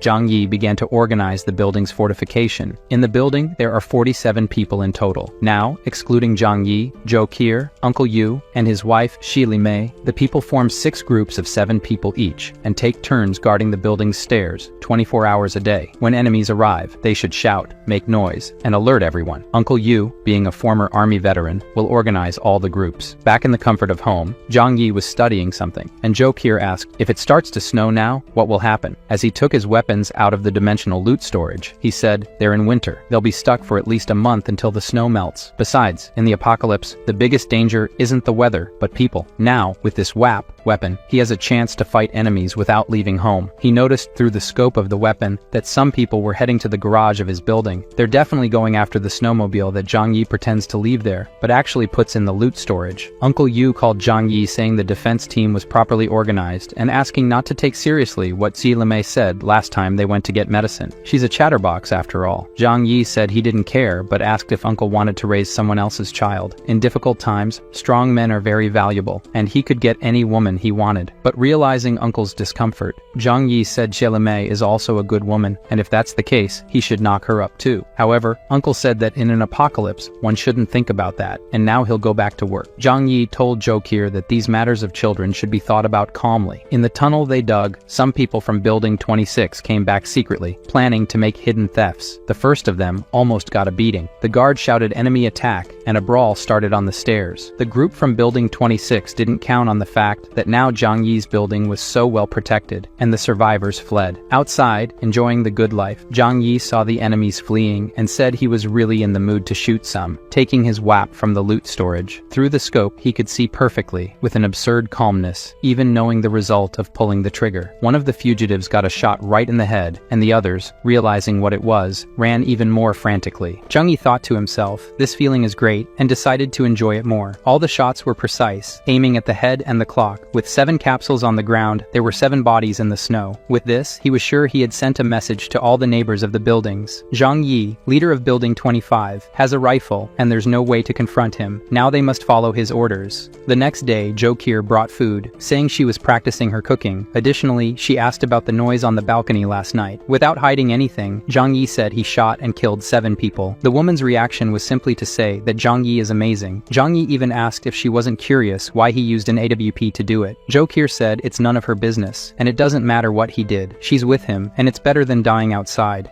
In other words, she doesn't care what he does to others outside. Zhang Yi even praised her, saying she's smart and doesn't have unnecessary curiosities, and he likes that. Meanwhile, on the other side, residents of Building 26 looked at the bodies in the snow. One of them is related to the boss, worried because they didn't get any food and now lack men to carry out their plans. Tianfang got irritated and ordered to bring the bodies of David, his relative, and the others to have more food. Meanwhile, Zhang Yi decided to go out for another round. Everyone respects him now, and of course, they're very scared.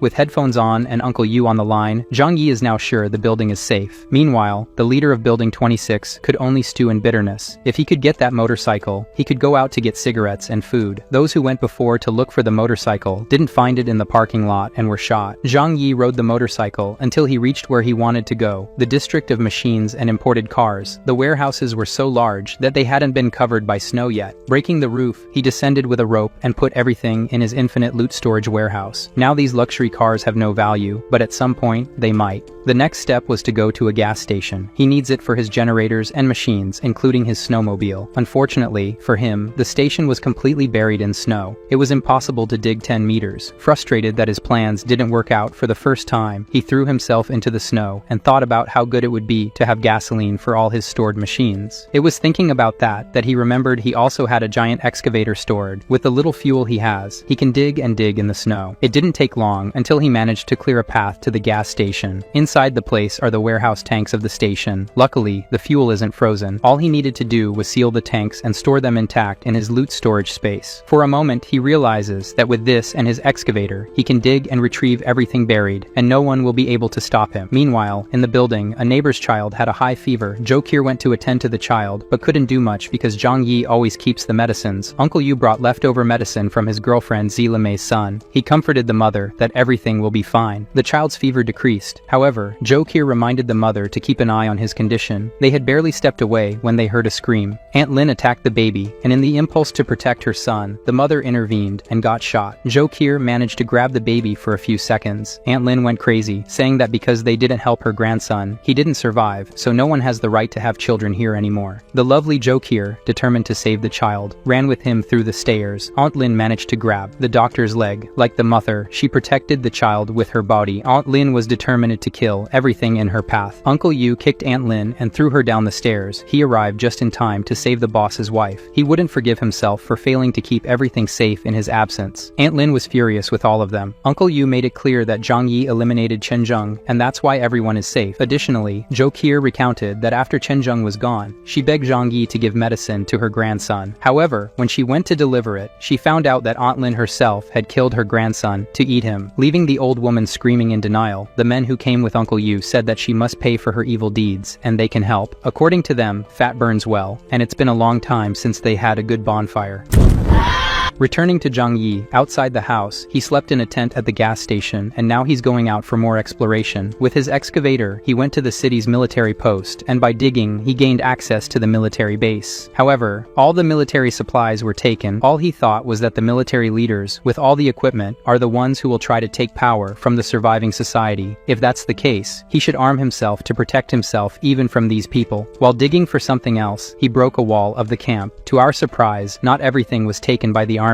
An absurd amount of weapons and ammunition in this place went straight to his loot storage. After so long away, he returned home on his snowmobile, and this time without bringing back food. The neighbors noticed he was without food and immediately started complaining. Zhang Yi countered that even for a whole day this time, he couldn't find anything. But if they want, they can go back to having to go outside to find their food and not follow him anymore, and he calls them ungrateful. Zhang Yi realized that by not bringing back food for one day, they felt unfairly treated because his work of defending the building wasn't being paid off. Even though he said the discussion was over, some of the residents approached, suggesting that he could take some of them next time to search, and that way, he could rest more. Not only Zhang Yi, but we didn't even notice this strange guy with a hand hidden behind his back. Zhang Yi made a hand gesture, and the next moment, the rebel took a hit to the head and fell to the ground. The others who were with him apologized, but Zhang Yi made it clear that there is no forgiveness. He shot everyone, and at least 4 of them went to sleep. The rest fled through the window. The noise caught the attention of Uncle Yu and Jokir, who ran there worriedly. He simply said that they were traitors, and he responded with mercy. Uncle Yu simply said they were so comfortable they forgot their place. Zhang Yi then went home, as if what happened now didn't matter at all. Zilamei stayed there, thinking that this mercy he mentioned is just to warn others. With no one questioning what happened, they go home while Zhang Yi thinks his cannon fodder is running out. In the comfortable home, Zhang Yi asked Jokir if anything had happened while he was away. She recounted that Aunt Lin had gone crazy due to her grandson's death and attacked a mother, but that was already resolved. Additionally, someone from another building called Chen Lingyu wanted to discuss something with Zhang Yi, but she didn't say the specific details, just that she wanted to cooperate with him. Not knowing what this person could offer, Zhang Yi didn't care. He has everything he needs, and those people outside can only wait to die of cold and hunger. Curious if he was just going to ignore the woman's request, he asked for his information, and what Jokir knows about this person is that Chen Lingyu owned a cosmetics company and now completely controls Building 9. The only surprise to Zhang Yi for this is how a woman had the power to take control of an entire building. Out of curiosity, Jokir says he should talk to this woman, so he already had messages from her and the leader of another building on his phone. He went straight to Chen Ling to ask what she wanted. She wanted to speak by voice, and Zhang Yi immediately said he didn't have the patience to speak. It will be by text. On the other end of the line, Chen Ling only thought that this person who took down Building 26 has a snowmobile and a rifle is tough. She says they heard about him and know he has a snowmobile. He asks what they have to offer. Basically, there's 76 workers who can use his snowmobile snowmobile to search for food too. In summary, she wants the snowmobile, and for him to provide food for them beforehand, so they have the strength to search more with his snowmobile, and he should know that soon all the people in the neighborhood could turn against him. So it's smart to have allies. Discontented now, he asked what happens if he refuses. He had never seen beggars ask for food with threats. Chen Ling was calm and made it clear that currently, Zhang Yi is a target for all the neighboring buildings. It's only a matter of time before everyone unites to attack them all together if he doesn't cooperate. In this situation, he asked for time to think about it, hanging up the phone as he looked at the other buildings. He knew his home was impenetrable, but if everyone united, they could bring down his building in an extreme situation. While he was thinking of a way out, another person was calling him on the phone now. This time it was Li Jian, who also asked to cooperate. His building 18 had been pacified, and everyone cooperated with each other, distributing resources among themselves, and his focus is on maintaining people's humanity. He is willing to help building 25 to enter into conflict with the others, and any service he has, in exchange for just a few supplies. Zhang Yi asked Zhou Qir what things are like in building 18. Her information is that she indicated that Li Jian unified all the residents of the building after the apocalypse, but his resources for so many people wouldn't last long. He replied that he needed to think too. Soon he saw that several other people had messaged him. Zhang Yi went to Zhou Qir to show that he might have to kill them all. At this moment, the doctor's mind was that she made the right choice in joining Zhang Yi. This time he asked his girlfriend for advice, but the strange thing is that at the same time, he put the Jubilee on the line and asked what was better, to cooperate or to destroy them all. Then she couldn't even answer properly because she couldn't concentrate. You know what I mean. Sometime later, he asked her to cut a bulletproof vest for him to put on his legs. His plan now was as follows. In the group of residents of his building, he told them that the neighbors threatened him to hand over the snowmobile, or they will attack the building. If he does that, everyone in the building will have to go look for their own food from now on. Soon, everyone turned against and ready to follow Zhang Yi to go against the other buildings. It didn't take long for Zhang Yi to be placed in a new group, with only the leaders of the neighboring buildings. There, they made it clear that if Zhang Yi refuses to follow all the terms, they will become public enemies of all the buildings. They made all the demands, letting everything happen as they wanted. He had the brilliant idea, decided to cooperate, and set up a meeting with all the leaders. His idea was to eliminate all the leaders. The rest of the residents, without leaders, won't be able to organize against him. With a meeting place set, he went down, arranged with his followers from the building, and to encourage everyone, he gave them quality food, saying they need to be strong and energized to defend their home. One of them asked if they could hope for peace. Zhang Yi says not only that, but if everything goes well, there won't be any more food problems for anyone here. Motivated, everyone is now idolizing their savior and willing to do anything for him. Exiting through the tunnel and not through the windows, Zhang Yi and all the residents went to the designated place. Even from afar, he noticed something strange. There were so many people here, so he ordered Uncle Yu and the rest of the residents to come too, and he will stay behind hidden with his rifle. At the negotiation field, Uncle Yu and the residents stood in front of all the leaders of the neighboring buildings and their groups. One of ours said they didn't seem to want to negotiate. The other completes saying, they seem more like they want to destroy them. With so many of them attacking each other, they wouldn't stand a chance. However, Uncle Yu stated that their goal is to make Zhang Yi cooperate. Attacking us wouldn't help with that. The building owners of 26, 5, 21, 9 and 18 were confident Zhang Yi might be intimidating, but against so many people, he doesn't have the power to face them all. One of them says he doesn't see Zhang Yi, so he must be scared after seeing our numbers. The situation is totally in their favor. Tianfang shouts for him to show up soon for negotiation. Uncle Yu warns that the leader will only meet with the leaders, so they should come this way. Chen Ling and the others disagree, and ask if they aren't afraid of death. Realizing how things were going, Zhang Yi called Uncle Yu, warning them to stay away from the other groups. Uncle Yu, clever as always, told them to wait a moment and had his group retreat. With this distance, Zhang Yi whistled to get everyone's attention. In the open field, nobody knew exactly where Zhang Yi was, nor where the grenade he threw into the midst of the other building groups came from. Behind the leaders, a massive explosion occurred, resulting in a hole where everyone nearby was obliterated. Uncle Yu put the phone on speaker behind the leaders and asked if they had any questions for him. Wang Cheng, in shock, asked why so much violence. Zhang Yi questioned over the phone why more than 1,000 people for a negotiation. Already heading back into his building, he said there were 5 minutes left until the appointed time. If they didn't agree to come talk to him at building 25, it was over. Chen Ling spoke for everyone that they would accept it. Already in one of the apartments, Zhang Yi was content. With just one blast, more than 20 people were gone. This will convince him, and now he only has 20 of them left. Sometime later, all the leaders rushed up the stairs of the building to reach the designated place. As there are no elevators, they are all tired. He only asked if everyone was there, confirming that they were. The meeting began. The residents in the room calmly laid out their conditions as before, of how he should cooperate. Unsatisfied with this, he drew his Glock and placed it on the table. Instantly, everyone was shocked, so Zhang Yi said it was just bothering him on his waist. Continue. None of them wanted to ignore this, and said said that if they flip, the others will join forces against him. Thus Zhang Yi took the lead in the discussion. First point, he doesn't agree with their demands. Providing food for so many people is impossible for him. The most he can give is 10 meals per day for each building. How they use them is up to them. Chen Ling was indignant. This is too little. Only in her building, there are 76 people. Zhang Yi then made it clear. It's either this or war. With no way out, Tianfang took the lead, saying that Chen Ling doesn't represent everyone. They want to accept, but it won't convince everyone to cooperate if they're left without food. Zhang Yi cocked his Glock, asking if this is really too little for them. Li Jiam, the most peaceful of all, took the lead, saying he wants to talk. It's always better than a shot to the head. At this point, Zhang Yi put his foot on the table, saying that food isn't infinite. Even if they search, they'll eventually run out. He pulled a bunch of seeds out of his pocket and threw them on the table. His point is, they should start planting food to be able to make their own food. Tianfang quickly questioned, what sense does it make to try to plant in the ice? Using his Glock, he pointed out, there's land under the snow, water won't be lacking. His condition is that all buildings must put their men to dig and plant every day, and in return he will give 10 meals to each building. Moreover, he can provide medicines, drinks, and cigarettes. Upon hearing cigarettes, the two smokers forgot everything and said they accept everything if they can take a drag. Zhang Yi took out a closed wallet from his magic pocket and gave it to them to try. While they smoke, he stands aside, asking if they agree. Every day they can get a box of cigarettes. Li Jiam wanted to say something, but the smokers stepped in front and said they accept everything he said. They just need to be able to smoke every day. The rest of the three leaders are yet to respond, intimidated by the person with the Glock in hand and who has already convinced two of the leaders. One of the leaders pressured the others to accept. The two are already on his side and now want to please him, as much as the others want to discuss better. The two don't give an opening. Meanwhile, Zhang Yi goes to the window and notices that the residents of the buildings are starting to move. His reaction then is to move his Glock to the leaders and ask, what's this? Wang Qian, who was already bought, affirmed that all the leaders are here. There's no reason for anyone to attack them. Li Jian then says that if they are attacking, it's on their own accord. Zhang Yi shouts for the others to come in. Everyone here in the room is trapped here. Meanwhile, Zhang Yi takes out his rifle, and somehow no one saw his magic happen. With his scope, he identifies who's leading the others into rebellion. With a perfect shot, the leaders were knocked out, one after the other. Zhang Yi knocked down everyone who was taking the lead. The leaders sitting in the room were terrified to hear what was happening. A few minutes later, and Zhang Yi was calm, saying the situation was resolved. Asking if everyone is okay with the negotiation, soon the two smokers said yes. The rest who didn't want to accept were forced to accept. The last was the honest Li Jin. Now that everyone agrees, tomorrow afternoon they will start. Leaving the room, he patted Li Qian's things and asked him to do a good job. Meanwhile, he will keep an eye on them. Leaving the building, all the leaders seemed nervous, so the residents were curious about what happened. Zhang Yi tells them how he controlled the situation, but had to make a deal to provide about 300 meals for them every day. Not content with this, because why should he give so much food? Zhang Yi uses this. According to him, if it weren't for this, they should fight against over 1,000 neighboring motors, which would certainly lead to many deaths here, and he could not accept that, so he resigned to so much food for their well-being. Now all the residents of Building 25 cried with so much emotion. Zhang Yi is the only one who could lead and take care of everyone so well. Everyone left. Only Uncle Yu stayed there. The old man, embarrassed, says that things didn't happen as he imagined they would. Zhang Yi took Uncle to a more private place, and there told the truth. The plan was to eliminate the leaders of all the apartments at once, but only the 5 most influential leaders were sent, so the plan was postponed. If the 5 leaders had been knocked out, the others would take their place and be more motivated to destroy Building 25. Uncle Yu now, yes, understood why there wasn't so much destruction. Now it's because there will be later. He understood and was impressed at how his nephew is so good at calculating things. Now it's a matter of time. The other residents will weaken as the days go by working. 300 meals alone will make them destroy themselves from within, not fight for the little food they will receive. Zhang Yi made it clear to Uncle not to tell anyone about this. Returning to his luxury home, his wife was doing yoga. What a difficult life they have. After so much work, Jokir wanted to know how the negotiations went. His response was that in the next few days, all he has to do is this. He threw her on the bed and said she shouldn't leave the house for the next few days. Be prepared. After a hot night, the next day it was very cold outside, but still everyone was put to digging as promised. Their mission is to reach the ground 10 meters below the snow, to plant. He just passed by to make sure everything was being done, then went far away to get his snowmobile. The other 2 leaders said they searched and couldn't find his snowmobile anywhere. Where could he hide it? Zhang Yi's goal today was to find a veterinary clinic. There he knew he could find the poison they use to euthanize animals that are beyond saving, he said. With this amount he has here, he could knock out 300 people since they won't be able to find treatment. He knows that when the time is right, he will use it. Returning home, he made sure to gather plenty of supplies for his building beforehand. Everyone was impressed at how much he got this time. With a phone call, he notified the other buildings to come pick up their share of the deal. The leaders sent 3 people from each building for this, perhaps out of fear of being ambushed. Little by little, the 30 neighboring buildings picked up their first day of meals, and everyone was happy to start seeing food. As he left, he heard the workers saying they were tired from today's hard work, but it was worth it. So without a plan, things are going well. Returning to his comfortable home, his abode was always tidy, and he had everything he needed there, even a hot shower every day. Meanwhile, in the other buildings, Wang Qian saw his subordinate arrive, and the first thing he checked was if there were cigarettes. Everyone behind him quickly expressed that they were suffocating and would die if they didn't get a smoke. Soon, everyone was relaxed, and only then did they think about food. He allowed everyone to start eating, but he didn't calm down until he was sure the food wasn't poisoned. His group was confident they had food, but the other workers in the building were waiting for their share, which never came. That night, the protagonist left his bath peacefully and heard the neighborhood arguments over food distribution while he and his wife were stuffing themselves. The next day, everyone was digging, and as the protagonist prepared for his daily round, he left a warning to be courteous due to the food shortages, causing disputes. After that, he went out on his snowmobile to find more food. After a few hours, he returned with even less food. Zhang Yi told everyone that the search for supplies outside was unpredictable and that they should be content with what they had. His plan was to further accelerate internal conflicts. That same day, the buildings reached the point of throwing residents out to have fewer mouths to feed. While many were falling into chaos, he was cozy at home, listening to music and preparing his equipment. The next day, he saw the result. Dozens of people thrown out, with the buildings bearing the marks of the disputes. Some asked if they had to dig today too. Zhang Yi coldly walked among the bodies, saying that if they didn't want to end up like those people, then yes. Soon, everyone rushed to dig in the snow, which Zhang Yi observed. But Uncle Yu noted that few people had come to work today. Of course, sir. Look how many people are down. Only Zhang Yi's team was here today, but tomorrow that would change. It was a message to all the neighborhood residents. Those who didn't work wouldn't get food or cigarettes. The next day, the number of people working was almost normal. Uncle Yu questioned why so many people had returned to work when they knew there wouldn't be enough food for everyone. Zhang Yi implied that they were here to get food anyway, and the bodies from the previous day were slowly disappearing. As he was leaving, Chen Ling approached him to talk. She was dirty and worried, wanting to discuss the current chaos. If things continued like this, with so little food, the residents would end up killing each other. She suggested that the two of them could think of a scientific way to solve the food problem for everyone. They could even consider expanding their territory. If they joined forces, they could create a kingdom in this end of the world. Zhang Yi's look turned malicious. He accused her of trying to deceive people to gain power, and said that because of how she operated, many in her building were dead. Her previous negotiation tactics wouldn't work with him. Zhang Yi pushed her away, saying that people like her die early and that she shouldn't count on him for anything. All that was left for her was to beg him to change his mind and make her his right-hand person. Strangely, despite everything, there were no casualties in Li Jian's building. Everyone was alive and working. Curious about how this was possible, Zhang Yi went to Li Jian to ask how he managed to keep everyone alive and cooperating. The protagonist was insinuating that he was doing something to hide the truth. All the blocks were internally at war over food. Li Jian's response was simple. He said he hadn't hidden anything from his people, let them all know about the deal, and distributed the little food they received equally. Zhang Yi joked that the result of this was everyone starving equally, satisfied with knowing. He was about to leave, but Li Jian asked him to wait. He said that Zhang Yi could help his residents. Zhang Yi then suggested that with Li Jian's leadership skills, he could choose only the strongest from his group and have more food. Instead, Li Jian preferred to maintain his honesty and try to protect everyone. In the end, they would all starve together. He left poor Li Jian alone with doubts about whether it was right to think of oneself and abandon others to stay alive. Zhang Yi went to the two corrupt leaders who had no complaints about the food they were receiving. He told them that if they needed anything, they could ask him. In his shadow, one could see who our protagonist truly was. He sympathized with those taking advantage of others and belittled those trying to help everyone and be honest. Other building leaders approached the protagonist later, asking to have the benefits that Wang Qian and Tianfang had. Only cigarettes. Everyone who was doing well with the little food that was coming wanted to have something to smoke too. He said that from tomorrow, everyone would be under his care too, and dismissed the men. Other neighbors questioned Zhang Yi, asking why they felt entitled to ask for more things. The protagonist left, saying that certain people could earn more than others, planting a sense of jealousy among the other residents too. Returning home, he lay on his sofa and said it was just a matter of time. Things were going as he had planned, and soon everyone would be lying in the snow like the others. Now he had to put the second part of his plan into action. Early the next day, he went in search of food. This time, he made sure to get plenty for everyone. With hunger spreading, he used the poison he had saved beforehand. The plan was going going very well. Would the leaders not turn against him at some point? They shouldn't accept being dominated by one person. They must be plotting something. Although his absolute power of possessing various weapons made it impossible for them to go against him, Zhang Yi decided it was time to strike. Returning home with much more food than before, he asked his uncle Yu and the others to be there to protect him. This time, the leaders came to get their meals. The look of the leaders with whom he had more contact seemed strange. When it was the turn of Building 21, Zhang Yi turned his back to get the food and was surprised. They shouted to attack and drew their weapons. Shots rang out, and someone stepped forward to protect Zhang Yi. Caught off guard, it was the only person he trusted who stepped in front to save him from the shots. Soon, neighbors from other buildings approached to finish the job, confident that he was unarmed. One of them tried to hit him from behind. Not bothering to hide his skills, he simply pulled out a CS machine gun and started firing indiscriminately. No matter the absurd number of people, nothing could resist a nervous trigger finger. The group of traitors tried to run when they lost hope of toppling the protagonist, but even though many were running, they were all toppled with shots to the head. When the ammunition ran out, he pulled out 2 more pistols. Leaders Wang and Tianfang begged, saying they were not accomplices. However, forgiveness comes from God. The last one left was Chen Ling, and she said she really had nothing to do with it. And it might be true. She also revealed that she had a 13-year-old daughter to take care of. Without mercy, Zhang Yi shot her in the forehead. After taking down everyone, now perhaps with some real guilt, he said he was sorry, but he couldn't let the tigers return alive. Behind him, a sea of bodies. To the protagonist's surprise, someone was alive. Uncle Yu. He took an adrenaline injection from the warehouse, applying it to his chest. 2 people from Building 25 were hiding. He shouted for them to help, and they carried Uncle Yu to Zokir. On the way, Zilime saw her injured boyfriend and became worried. Why was he like this? What if he dies? How will she survive? The fact that the woman was only thinking about how she would lose her benefits made the protagonist angry, so much so that he told her to shut up and not worry. The woman's reaction changed. If old Yu doesn't survive, she won't be able to survive alone without protection. She says that if her love dies, he must take care of their child, because she will die too. Zhang Yi, not quite understanding why she was already jumping to conclusions that he won't survive. Does she perhaps want him not to survive? Silime starts crying, screaming that no, her husband must live. Tired of hearing her, Zhang Yi goes after Uncle. In the woman's mind, Uncle Yu is her winning ticket to a good life, and she can't let him slip away. At the doorstep, he tells them all to go back to their homes, but the woman insists that her husband needs her by his side at this moment. Out of consideration for Uncle, who genuinely likes the woman, he thinks about it and lets her stay. As he opens the door to his house, the color of things even changes. The air is warm, and Shilime cries tears of joy. This is the place she has been dreaming of living in for so long. While Zhang Yi and Zokir bring Uncle inside, Zilime goes to the kitchen and helps herself to something to drink without asking permission, which surprises our couple. Soon the woman returns, all happy, asking if he has powdered milk, immediately arousing anger in Zhang Yi. She then says it's for the baby. Uncle Yu really likes the baby. The protagonist now makes it clear that the focus is on Uncle Yu. He goes to a different room in the house and retrieves a hospital stretcher from the dimensional warehouse. Zilime wonders if she just witnessed him perform a magic trick, but he ignores her, asking Zokir if she needs any additional equipment or medicines, anything necessary to save Uncle. Zokir removes Uncle's shirt. The bullet's location indicates internal organ damage. In these medical conditions, saving Uncle seems impossible. Upon hearing Zilime, he starts screaming and crying. Angry, he points at her, warning that if she interferes again, there will be serious consequences. She stops and says it's better for her to leave the room. In her mind, there's so much food and clean warm water here. Who would want to stay in this room just looking around? Realizing her intention, the protagonist steps in and makes it clear. She will stay here and help. She only entered because her presence is important to Uncle. She will only leave this room when Zokir is finished. He leaves the women at home and rushes down to the first floor of the building, calling all the residents. They've been betrayed, and Uncle Yu might not survive. Now they must strike. Most neighbors are against it. The other buildings house over 1,000 people, and they are few. Zhang Yi points out that they should only watch outside. Anyone leaving the buildings will be attacked, and the rest inside, hiding within the buildings, he will take care of. Those who do not participate will be considered traitors, facing consequences similar to the dead bodies outside. There are warm clothes here for them. Soon the group arrives at the door of Building 21. Residents on the upper floors realize that Zhang Yi is leading their residents. Some who knew Zhang Yi could wield weapons could only stand paralyzed with fear. Most only had melee weapons, and he could magically produce a machine gun and mow them all down. The brave ones are confident that they are safe in the building. Zhang Yi puts everyone to watch the exits and windows, and he enters Building 21. Arriving in the lobby, he gathers a bunch of wood and clothes from his storage dimension, places them in the lobby, and then pours gasoline over everything, connecting all the wood and clothes with trails of gasoline. He then lights his lighter and, being all witty, says he'll be kind and help them warm up in this extreme cold. He throws the lighter into the gasoline. The flames quickly spread through the lobby, and he calmly leaves the scene. Smoke billowed up the floors through the building stairs. Everyone on the upper floors felt terror, screaming to open the windows, or they would suffocate with the smoke. However, many in their homes found that the extreme cold had frozen the windows. Without tools, they couldn't break them. The protagonist calmly exited Building 21, pointing to the building behind him, now emitting smoke, and said, "The rest of you handle it now. Don't let anyone escape." As the flames grew, many couldn't bear the heat and chose to jump, landing in the snow below. Even if they didn't perish from burns, the fall shattered their spine. One woman had no pity for them as they crawled and caught fire. She simply buried her knife in them. Not even the men around her had such cold-bloodedness. The boyfriend, somewhat nervous, asked if she was okay. When the woman turned, she seemed like a sweet angel, saying that this was work. When anyone else fell and didn't die from the fall damage, she went there and helped the poor soul not suffer anymore. In a few minutes, the entire Building 21 was eliminated. Afterwards, Zhang Yi led his people to Building 26, led by Tianfang. The residents panicked upon seeing what happened to Building 21. When they arrived, the residents shouted that they were not supporting Tianfang and were innocent. Laughing, Zhang Yi said it didn't matter. They were all going to burn. A little while later, this building also met the same fate, and along with it, 5 other buildings were heated against the cold. His thought was that it was enough for one night. He told the residents of another building not to worry. He knew who the truly innocent ones were, and they would be fine. Some saw hope and were happy, but many others shouted that he must be tired after burning down 5 buildings. Ignoring the shouts, he gave the order that it was enough for today. After enduring the cold for so long, his people said they would stay outside and warm themselves by the fire. Even the fuel for the fire was from there. Then, he went to the bodies of the 2 who were most loyal to him. It didn't make sense for him to betray them, because they had always been treated well. Curious as to why he took their cell phones to investigate, looking at the conversations, he understood why. After dealing with the buildings involved in the rebellion, Zhang Yi returned home to see Uncle Yu. The steady rhythm of the heart rate monitor indicated that Uncle Yu was out of danger. He happily said that Zhokir was indeed the best surgeon in the city. As they talked, Zeli approached, asking for something for her and her baby to eat. Looking disdainfully, he took out a packet of instant noodles from nowhere and threw it on the ground, saying he wouldn't let her starve, of course. But the woman didn't leave it at that and said that wasn't enough. In the kitchen, she saw there were eggs and chicken. At that moment, Zhang Yi almost exploded with anger. Even Zhokir was shocked by the woman's audacity. In the apocalypse, complaining about free food, the protagonist, irritated, said it was just instant noodles, or she wouldn't eat anything. After that, he left with his girlfriend. They returned to the room. The tired Zhang Yi began to massage her legs. It started there, and soon moved to her lips, then back to her legs. Zhokir recounted that Uncle Yu's recovery was unusual. During the surgery, his wounds began to heal rapidly. Hearing this, Zhang Yi had a sudden epiphany. He concluded that during the supernova explosion, a gamma-ray wave passed through the Earth and must have given powers to people under some condition. It could be that Uncle Yu had awakened some ability, like his dimensional storage ability. Accepting that was the case, he wondered why only he and now Uncle Yu were the only ones to awaken an ability. His idea was that the near-death state triggered it. He was dying at the hands of Fang Yuqing, and his power saved him, while Uncle Yu was dying from 3 shots, and his regeneration power saved him. Accepting that was the case, he told Zhokir to keep his uncle sedated from now on. He could only wake up at the right time. Zhang Yi went to the living room, and there was Shilime looking for something to eat. He threw it in her face that he stored everything, so there's no use looking for anything. He also ordered her to go take care of Uncle Yu all the time, and do whatever is necessary. Soon the woman obeyed and went to her husband's room. The next step was to go after another traitor, so he went up to the top floor of the building, with a police shield in hand, shot the lock on the door, and kicked it open. Fang Yuqing ran towards him with a knife and hit the shield, losing the knife upon impact and falling backward. Zhang Yi remarked that it had been a long time since he'd seen the girl. Looking at her best friend on the table, he said he understood how someone as incompetent as her managed to stay alive. Lost in anger, madness, and other stupid feelings, she screamed. Why couldn't anyone kill him? It was Zhang Yi's fault. If he had been a loser like he always was, she would have accepted being with him. Zhang Yi didn't want to talk. He immediately hit her leg with a bat, breaking the bone. Then dragging her by the hair, he said he should have done it a long time ago. The cynical girl yelled that no.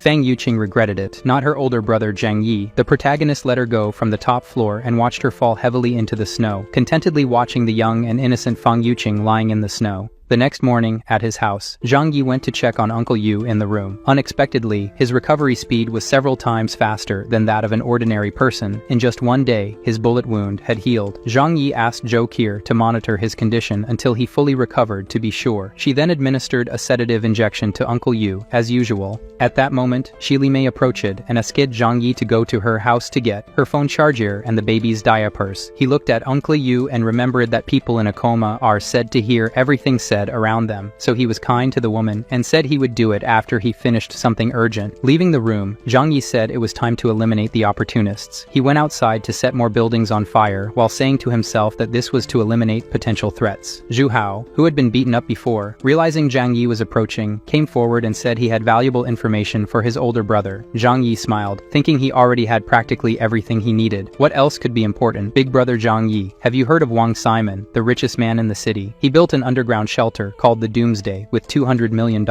Because Zhang Yi showed interest, Zhu Hao asked to talk in a place where no one could hear. They went to an apartment, and then Zhu Hao spilled the beans. He said that Wang Simon's shelter is in a luxury gated community. Zhang Yi then asked, so what? What's your reason for telling me this? Zhu Hao replied, the point is, there are infinite food supplies there. He wants to be Zhang Yi's helper to rob Wang Simon's underground shelter. The protagonist found this idea ridiculous. No matter what's inside, invading such a secure place isn't worth the risk for him. However, Zhu Hao argues that Wang Simon already knows about Zhang Yi and even contacted him to steal his snowmobile. This information only made Zhang Yi angry. He asked Zhu Hao how he wanted to die. Frightened, the guy shouted that he wouldn't plot anything against Zhang Yi and actually wanted to help him. To make things even clearer, the protagonist shot Zhu Hao next to his head and asked for a good reason to let him live. The guy said that the mansion has plenty of food and he wants to join Zhang Yi to ensure food for himself too. Furthermore, Zhu Hao was friends with Wang Simon, the spoiled rich kid who had everything one could want and still humiliated Zhu Hao in front of girls. He mainly wants to get revenge on Wang Simon. Zhang Yi is very interested in vengeance, so he gives him a chance. The protagonist asks if he knows about the security of the place, how many enemies there are, and similar things. Tell me now. Fearful, Zhu Hao says he will only give the details if they make a deal first. The protagonist smiles and says he'd prefer to crack his head open. Zhu Hao argues that he knows Zhang Yi has eliminated everyone who's no longer useful to him, so he won't say anything even under threat, since the outcome is the same. After these words, Zhang Yi says Zhu Hao is smart, so he will accept to negotiate. The guy is happy, but Zhang Yi says there are two conditions first. He needs him to help eliminate someone who has been bothering him every day. He takes Zhu Hao to an apartment and tells him there's a secret to share with him. The cunning protagonist takes out a briefcase and leaves the guy scared and confused about what it is, but he admits that joining Zhang Yi will at least ensure his survival, so any risk is worth it. The protagonist takes out a syringe and says he was a professional assassin, and that's how he survived until now. He says it's an assurance. This poison is very common and takes effect in a week. After they take over Wang Simon's shelter, he will give him an antidote. Zhang Yi applies everything and says they will eliminate someone today. Zhu Hao should wait at this person's house right away. When alone, Zhang Yi reveals that it was just saline solution. It was a strategy to reduce the chances of being betrayed. Returning home, he saw Sheila Mei with his uncle Yu. He went to the room to tell his uncle that he's happy, he's okay, and from now on, he will take care of the three of them as a family, and they will all live together here. It's a promise. Hearing this, Sheila Mei is very happy and says a promise is a promise. She hands over her baby and says she will bring her and the baby's things from home. Sheila Mei thinks that with the baby and Uncle Yu here, Zhang Yi wouldn't be able to lock her out and kick her out of here. With her baby and phone in hand, Zhang Yi notifies that she left and Zhu Hao should handle the problem. While the scoundrel plays with the baby, the mother went to open the door of her house, thinking she would never return here. Her surprise was that someone was inside the house. So frightened, the girl couldn't even try to defend herself. She was hit and then received several more attacks. Satisfied, Zhu Hao sent a message saying the trash was taken out. She really won't be going back to her place anymore, nor to Zhang Yi's house. At home, Zhang Yi tells his Uncle Yu that now he and his wife Sheila Mei will also live here, and it will be great. However, Uncle Yu, unlike his wife, says that this is too much. He shouldn't bother Zhang Yi that much. The baby starts crying, and not knowing how to fix it, Zhang Yi hands it over to Jokir. You need to change the diapers. Figure it out, woman. Returning to the room, he went to talk to Uncle Yu again. The uncle says that she's taking too long, and he's worried. Zhang Yi tells Jokir that he'll go look for Sheila Mei because she's taking too long. Zhang Yi went to his room to gear up, sent a message to his building group asking all neighbors to gather at apartment 1301. He will distribute rewards and food for everyone. He sends a voice message privately to Zhu Hao, telling him not to come if he wants to stay alive. After a while, everyone was happy. All the other buildings were eliminated, and now they can follow Zhang Yi and secure their food. Outside the apartment,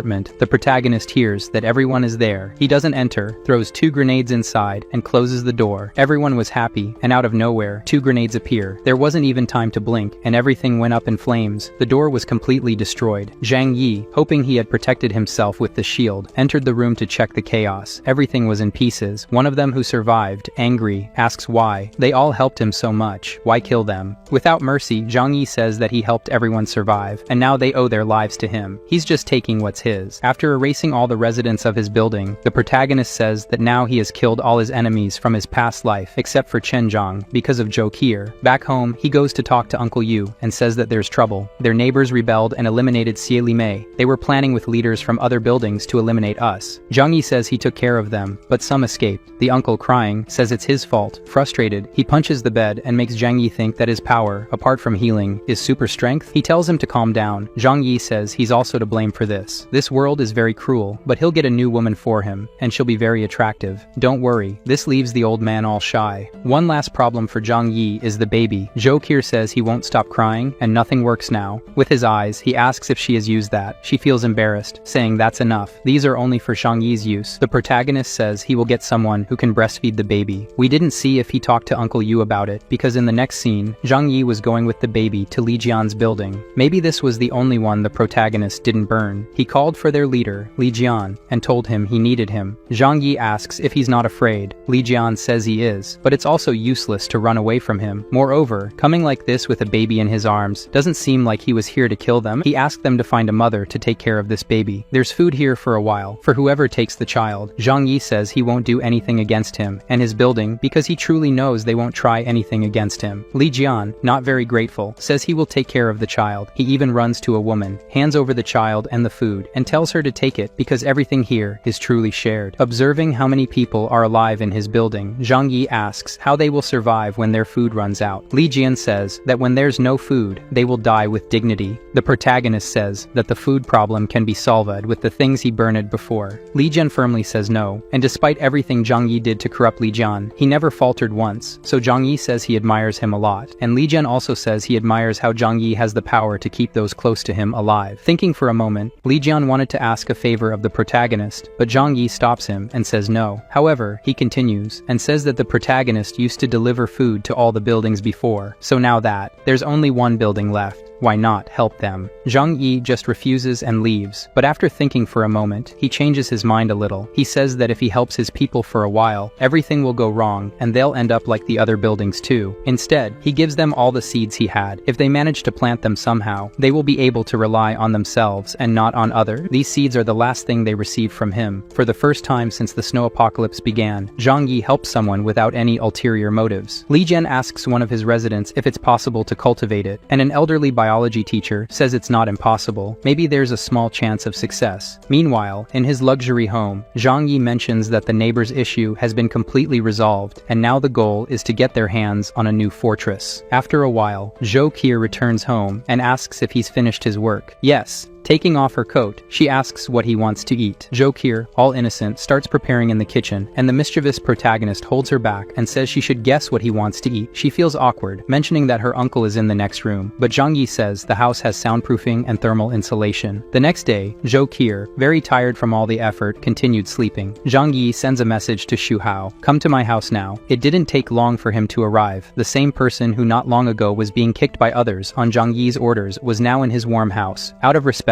he sits on the floor and not on the sofa, waiting for the boss. Zhang Yi wants to know about the dealings with Wang Simon. Before Xu Hao can speak, the protagonist tells him to shut up and give him his phone. Xu Hao freezes in fear. Why on earth does he want to see his phone? Zhang Yi insists, saying to hurry. He's going to read his conversations with Wang Simon. Xu Hao says it's better not to. Suspiciously, Zhang Yi grabs him by the collar, asking if he's hiding something. After some threats, the guy hands over his phone to the protagonist. Xu Hao says he cursed Zhang Yi a lot in there, but that's part of the act, so don't take it to heart. He sees that Xu Hao has passed all his information to Wang Simon, and they discuss joining forces and taking things from Zhang Yi, but Xu Hao swears that all of this is part of gaining the rich guy's trust. Thinking more deeply about it, Zhang Yi realizes that Wang Simon knows about his weapons, his snowmobile, and bunker in the apartment. He decides to use this to his advantage. The protagonist tells Xu Hao to tell everything he knows to Wang Simon's house. If he misses a detail, he dies. After telling everything about his underground bunker, made with rocket materials, with a system of sleep-inducing gases and flamethrowers at the entrance. Basically, the place is an impenetrable hell. The only way in is if those inside let you, so Zhang Yi's focus turns to figuring out how to neutralize the gas and flamethrower system. The plan Xu Hao proposes is for him to pretend to capture Zhang Yi and make Wang Simon let him in. This plan doesn't smell too good to the protagonist, but it seems to be the only choice. About this, he has an idea. If he can use his dimensional space ability in other ways. Zhang Yi, acting all weird, thinks about the possibility. qualities. Then he tells Xu Hao to leave, get out of here, and in 2 or 3 days, I'll call you. But master, what about the antidote? I'll die without it, Xu Hao says. Zhang Yi says it's no problem because it takes 7 days for the poison to take effect. He has time. Zhang Yi slams the door in Xu Hao's face. Now he has to figure out what else he can cheat in reality with this power. So he sits back down, thinks about it a lot. Suddenly, he makes a fire inside the house and starts trying to absorb the fire with his ability. If it's like the food that's preserved, it'll be incredible. He absorbs all the fire and doesn't get burned in the process. Then he manages to shoot out the same fire, like a cannon. The guy is so overpowering, and it makes him very happy. If this worked, what else could be possible? Thinking about this, he wonders if he could suck someone into the dimensional theft hole. With that in mind, Zhang Yi managed to get one of the residents of Li Jian's building as a guinea pig. He threw a wooden stick in front of the guy and said if he can hit it, he'll get a bread as a reward. Of course, the man was suspicious as to why the almighty Zhang Yi would ask someone to beat him with a stick. Is this guy a masochist? Motivated by the prospect of food, the man jumped in to hit the stick with all his might. As Zhang Yi thought, he managed to suck the guy into the dimensional storage space, and it happened very slowly. After entering up to the last leg, Zhang Yi checked inside the space he controlled. The man was in there, frozen like everything else in there, unable to move and didn't seem to be alive. Checking his body, he realized there was no pulse or breathing. Thinking about it, it makes sense that food doesn't spoil and stays the same as when it entered. Everything in here is frozen in time. Taking the guy out, and to Zhang Yi's surprise, he was alive. He kicked the wood to the side and went to ask the guy how he felt seconds ago. Terrified, he replied that he thought he was dead. He was in a white world with supplies all around. This information blows Zhang Yi's mind, but of course, he tells the man that it was some delusion of his. But in the head of our crazy protagonist, he just discovered that time passes differently inside his dimension and that living beings don't die immediately there, but if they stay too long inside, they can have a mental breakdown and die from it. What wasn't clear to me is if he meant that besides the psychological being affected, living things cannot be sucked as easily as lifeless things. Because he removes some pieces of the man for the simple purpose of testing this, he sends the fingers easily and it works. They can stay in the other dimension. Tell me, you smarter ones, how do you think Zhang Yi's power works in the comments? After destroying the guy, he gives him something to treat his fingers. See how nice he is. After thinking for a while, the man is all happy down there, fingerless, insane, but at least eating well. The conclusions were that he can throw objects out of the space. Now people can't be sucked or thrown out. I, with my few neurons, think this guy only entered the dimension because he jumped towards the portal. Now things like fire, he can suck in and project out in whichever direction he wants. With this information, he already knows he can defeat Wang Ximen. He goes to his great guinea pig friend and thanks him for the help. The poor guy didn't complain about anything and thanks for being able to exchange 2 fingers for food and says he has 8 more. Zhang Yi suddenly lands a blow to his jugular and the man falls backward without understanding what happened. Evil Zhang Yi says that he's no longer useful and since he's already had his reward meal, it's time to leave. Strangely, the miserable man, with his vision darkening, is happy to finally be able to escape from this cruel world. Back home, Zhang Yi says he'll find more people from Lin Jian's building to practice real combat simulation for another 3 days. So, 3 days of wickedness later, Zhang Yi called Xu Hao for a chat. But first, Xu Hao was begging for the antidote. His poison was taking effect faster. He could feel it. Zhang Yi notices that Xu Hao is eating well now, but the poor guy's appearance is worsening, all due to a fake injection. That's the power of psychology. The protagonist then says he'll give a temporary antidote that relieves symptoms for some time. Hurry up, please. I can't take it anymore. I'm dying. He applies it and says it'll only last until the operation to invade Wang Ximen's underground bunker. After applying it, Xu Hao thanks the master and says the plan can start. He calls Wang Ximen to set up a meeting. Something tells me Zhang Yi will do something. Later he packed his things and told Zokir he's going on a mission. What's strange to her is that all the neighborhood's problems have been solved, so why? At the right time, he says he'll tell his girlfriend. For now, she should stay in the building. He left food for almost a month for her and Uncle Yu.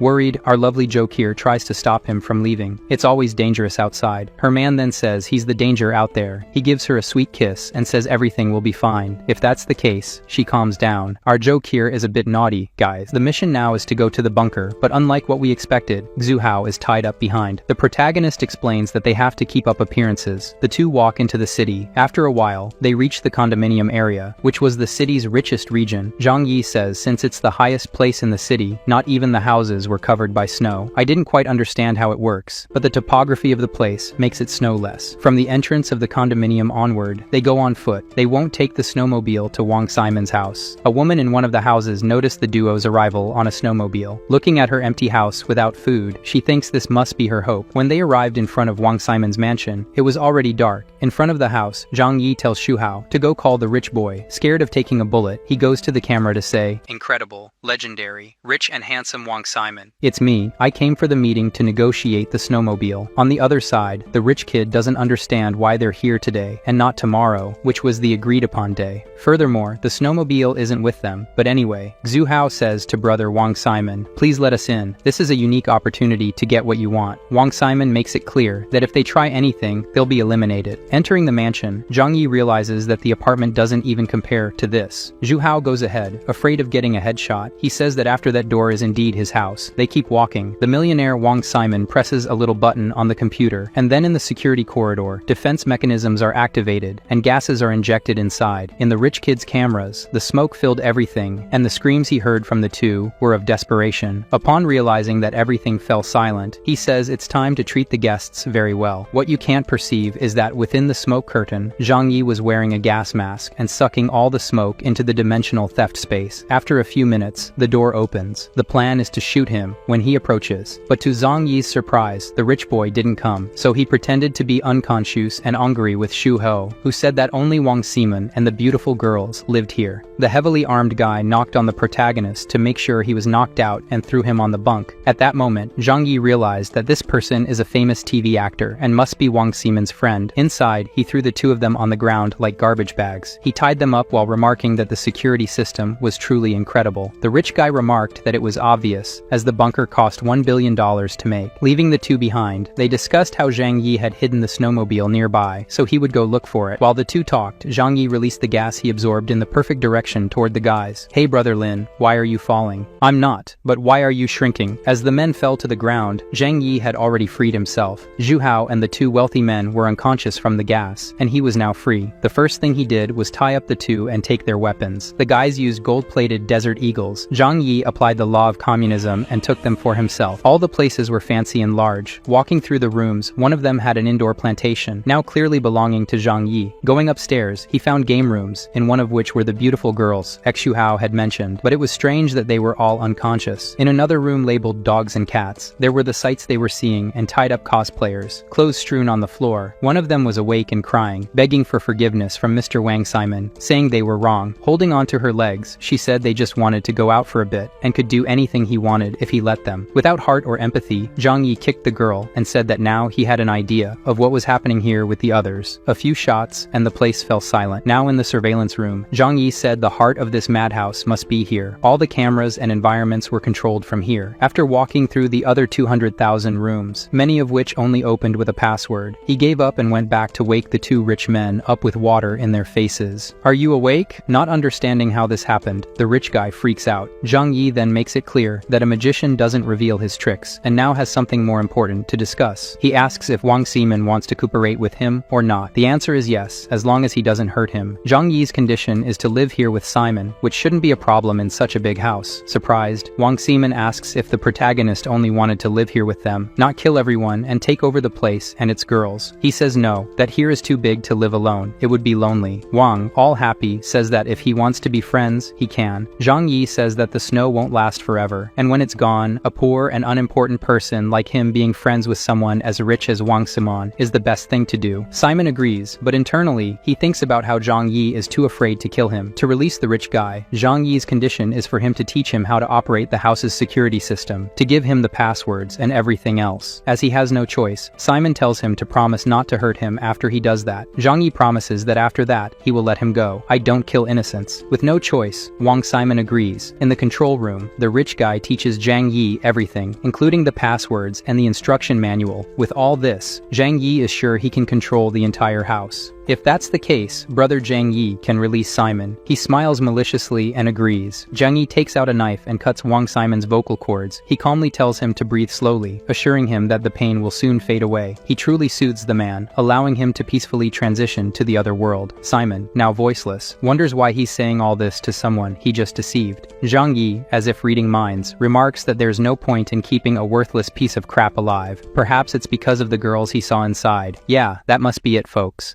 After disposing of the two, Zhang Yi cleans up the mess that leaked out from Wang Simon and his friend. His dilemma is what to do with Xu Hao, who helped a lot, and everything went smoothly because of him. While contemplating, young Xu Hao opens his eyes and catches sight of the scene the protagonist wanted to hide, him cleaning up the aftermath. However, upon being released, Xu Hao is simply happy, so that miserable Wang Simon went to hell, well deserved for all he did. Zhang Yi points to a backpack full of food, saying it's his reward for a job well done. Upon hearing the word food, the man rushes over to see and starts eating right there. The issue is that Zhang Yi mentions the house's power won't last long with the generators here, and the food is running out, so that's all the reward he can offer for taking over the bunker. Xu Hao, upon hearing this, refuses to accept and questions if he heard correctly. The protagonist confirms it, explaining that Wang Simon lived here with many other people, and they consumed everything in the house, probably because of all the women. I think it's true. However, Xu Hao doesn't believe it, accusing Zhang Yi of hiding the good stuff from him and not sharing properly. Angry at the situation, he kicks the food backpack and says he won't accept it. He provided the information about this place and took risks for such a meager reward. Xu Hao claims Zhang Yi is lying. He advances towards the protagonist with hatred, saying that if that's the case, it's better for Zhang Yi to kill him, or Xu Hao will spill everything about Zhang Yi to the others, the supplies and powers he possesses. If not Xu Hao himself, someone stronger will come to defeat him. In anger, Zhang Yi shoots Xu Hao in the chest. He falls to the ground, unable to react because he's stupid. Zhang Yi simply says that anger doesn't make you stronger, only weaker. If you don't have power, you shouldn't confront those who are stronger. Taking back the backpack, Zhang Yi says he was going to let young Xu Hao live, and even gave him the food there, so why did he seek his own death? Later, the protagonist ponders things in the living room, 1,000 thoughts running through the scoundrel's mind. If Zhou Qir were here with him, it would be great. But what about Uncle Yu? Maybe he'll let Uncle stay in the apartment, and he'll move here with Zhou Qir. Now walking through the bar, he says there's only one thing missing. He promised to find a delicious girl for Uncle Yu. How is he going to do that? He can't know that now. He decides to have a drink and see if the TV works. Incredibly, there's cable TV with channels from all over the world. Investigating how this is possible, he finds a network room. The mansion has its own internet server, so he can communicate with the internet via Elon Musk's satellite. Zhang Yi can have information from all over the world with this connection. Searching the computers, he finds many things. The main information is about reports from other countries regarding individuals who gained special abilities. While some control fire, others turn green. However, most became deformed or gained useless characteristics. Anyway, Zhang Yi's conclusion is that if there are people with powers out there, it's another reason for him to stay here in this protected bunker. His main goal now is to immediately go get his woman and move her to this place. As he's about to start his snowmobile, a sweet voice calls out to him. His natural reaction is to pull out his gun and aim. The person in question is the redhead he saw earlier when Zhang Yi arrived. The woman says she has a favor to ask. Immediately, the protagonist recognizes her. Is she Yang Mi, the hottest girl in China in recent years? Every man in the country wants her. It's truly amazing, guys. The girl says she hasn't eaten properly for days and asks if she can go with him. He responds that life is indeed difficult nowadays, even for the rich. But if she wants to go with him, she must give a good reason. The girl asserts that if she receives food, she's willing to accept any condition he wants, making it clear with a mouth gesture indicating it's really anything. At that moment, Zhang Yi blushes, then starts drooling. The scoundrel's heart is hooked. He regains his composure and tells her to come with him. The two head to the bunker, and at the door, she asks if this isn't Wang Simon's mansion. Zhang Yi says no, this place belongs to him now. Inside, it's warm, so she takes off her coat. She thanks him for letting her in and asks about his relationship with Wang Simon. Without answering, Zhang Yi asks about her relationship with Wang Simon. Do the rich know all the other rich people around? She explains that since their families are very wealthy, they bump into each other at all the fancy places and events. That's all. If that's the case, Zhang Yi says she shouldn't worry about Wang Simon. He's moved out. They have tea to warm their bodies, and then she asks if she can take a shower before they talk more. By all means. She undresses and goes to the shower. Guys, control yourselves. Inside, she thinks the guy is quite charming. If it's to ensure her survival, she can make sacrifices. The girl's plan is to ask to stay with him for a while, just until the extreme cold is over. Imagining what she'll have to give in return, she blushes and tries to convince herself that it's for her own good. It's just a favor exchange. She needs someone to protect her. Coming out of the bathroom, she puts on a towel and goes to him in the living room. The girl asks, straight away, "Can I live here with you?" It's hard for a weak woman to survive alone in such a harsh world. She uses her strongest weapon and says that if it's only for a short time, then nobody will know about their relationship. Zhang Yi takes her hand and goes to get more wine for them. He asks if she really thinks the ice will melt and the world will return to normal. She says it has to. If that's the case, he says, it's okay, but the woman has some conditions. Zhang Yi can't spread the news that she was with him after the global freeze ends, as she's famous and her career would be jeopardized. He agrees. Now Zhang Yi's first rule is for her to obey all his orders. To start, the first order is to burn calories with very pleasurable couple exercises. They must spend a lot of energy together.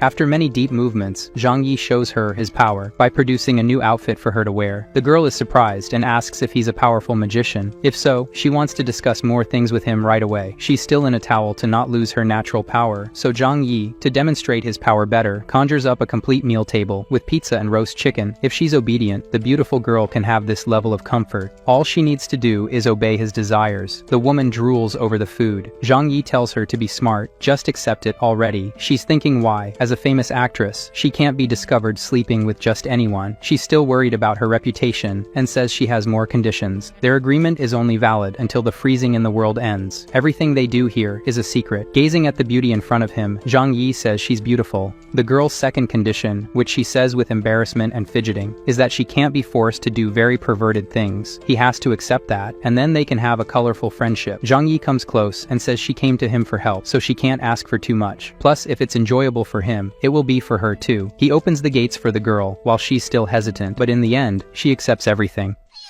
Zhang Yi informs that he'll go out to find someone else to come live here. But before that, he ponders and asks if many wealthy people still live in this condominium, and if she knows them. If everyone here had millions, they might have a better chance of surviving until now. What Zhang Yi really wants to know is if she knows a beautiful woman to introduce to someone. She says most of the wealthy here are older. Does his friend care about that? That's perfect. His friend is 40 years old. If that's the case, Yang Mi says she knows Zhou Haimei, once considered a goddess by many. Zhang Yi tells her to call the woman right away. She calls the goddess and explains the situation for her to come. After a few minutes, the legendary Zhou Haimei was here. Zhang Yi displays his power to conjure food from beyond and hands it to her. It was because of this that the woman came. He then quickly asks if things are clear to her too. We are making a deal here of food in exchange for food for his friend. They are going out now. Zhang Yi warns that if information about this place leaks out, both of them will die. Meanwhile, next to the territory of the luxury condominiums, in a province called Chu, some people are prepared to walk in the cold, and with some equipment they will dig in the snow. These people can withstand the cold and break the ice in the right places and fish. While they were fishing, they noticed something coming from afar. Upon closer inspection, it was a vehicle that could move on snow, and a beautiful woman. With the noise of the bike, the fishermen's wolves went after dragging the sleds. One of them clearly showed his intention by trying to hit Zhang Yi with a trident. To dodge it, Zhou Haimei fell from the snowmobile. Worried about Uncle Zhang Yi's woman, he stood in front of her and pointed at them. Are you aware that I'm armed? The confident lunatics ask how many bullets he has. Can he take them all down? In exchange for this snowmobile, they'll take the risk. Incredibly, Zhang Yi tried to argue that he doesn't need to kill everyone here, but if they did something, it would happen. One of the men says that if he leaves the snowmobile and the woman, he can leave alive. Zhou Haimei behind thought this was a real possibility and got scared. However, firmly Zhang Yi asked if they were crazy. The man insisted that they couldn't let the chance of having food slip away to search for food. In this case, Zhang Yi had no choice. He grabbed his desert eagle and shot them all.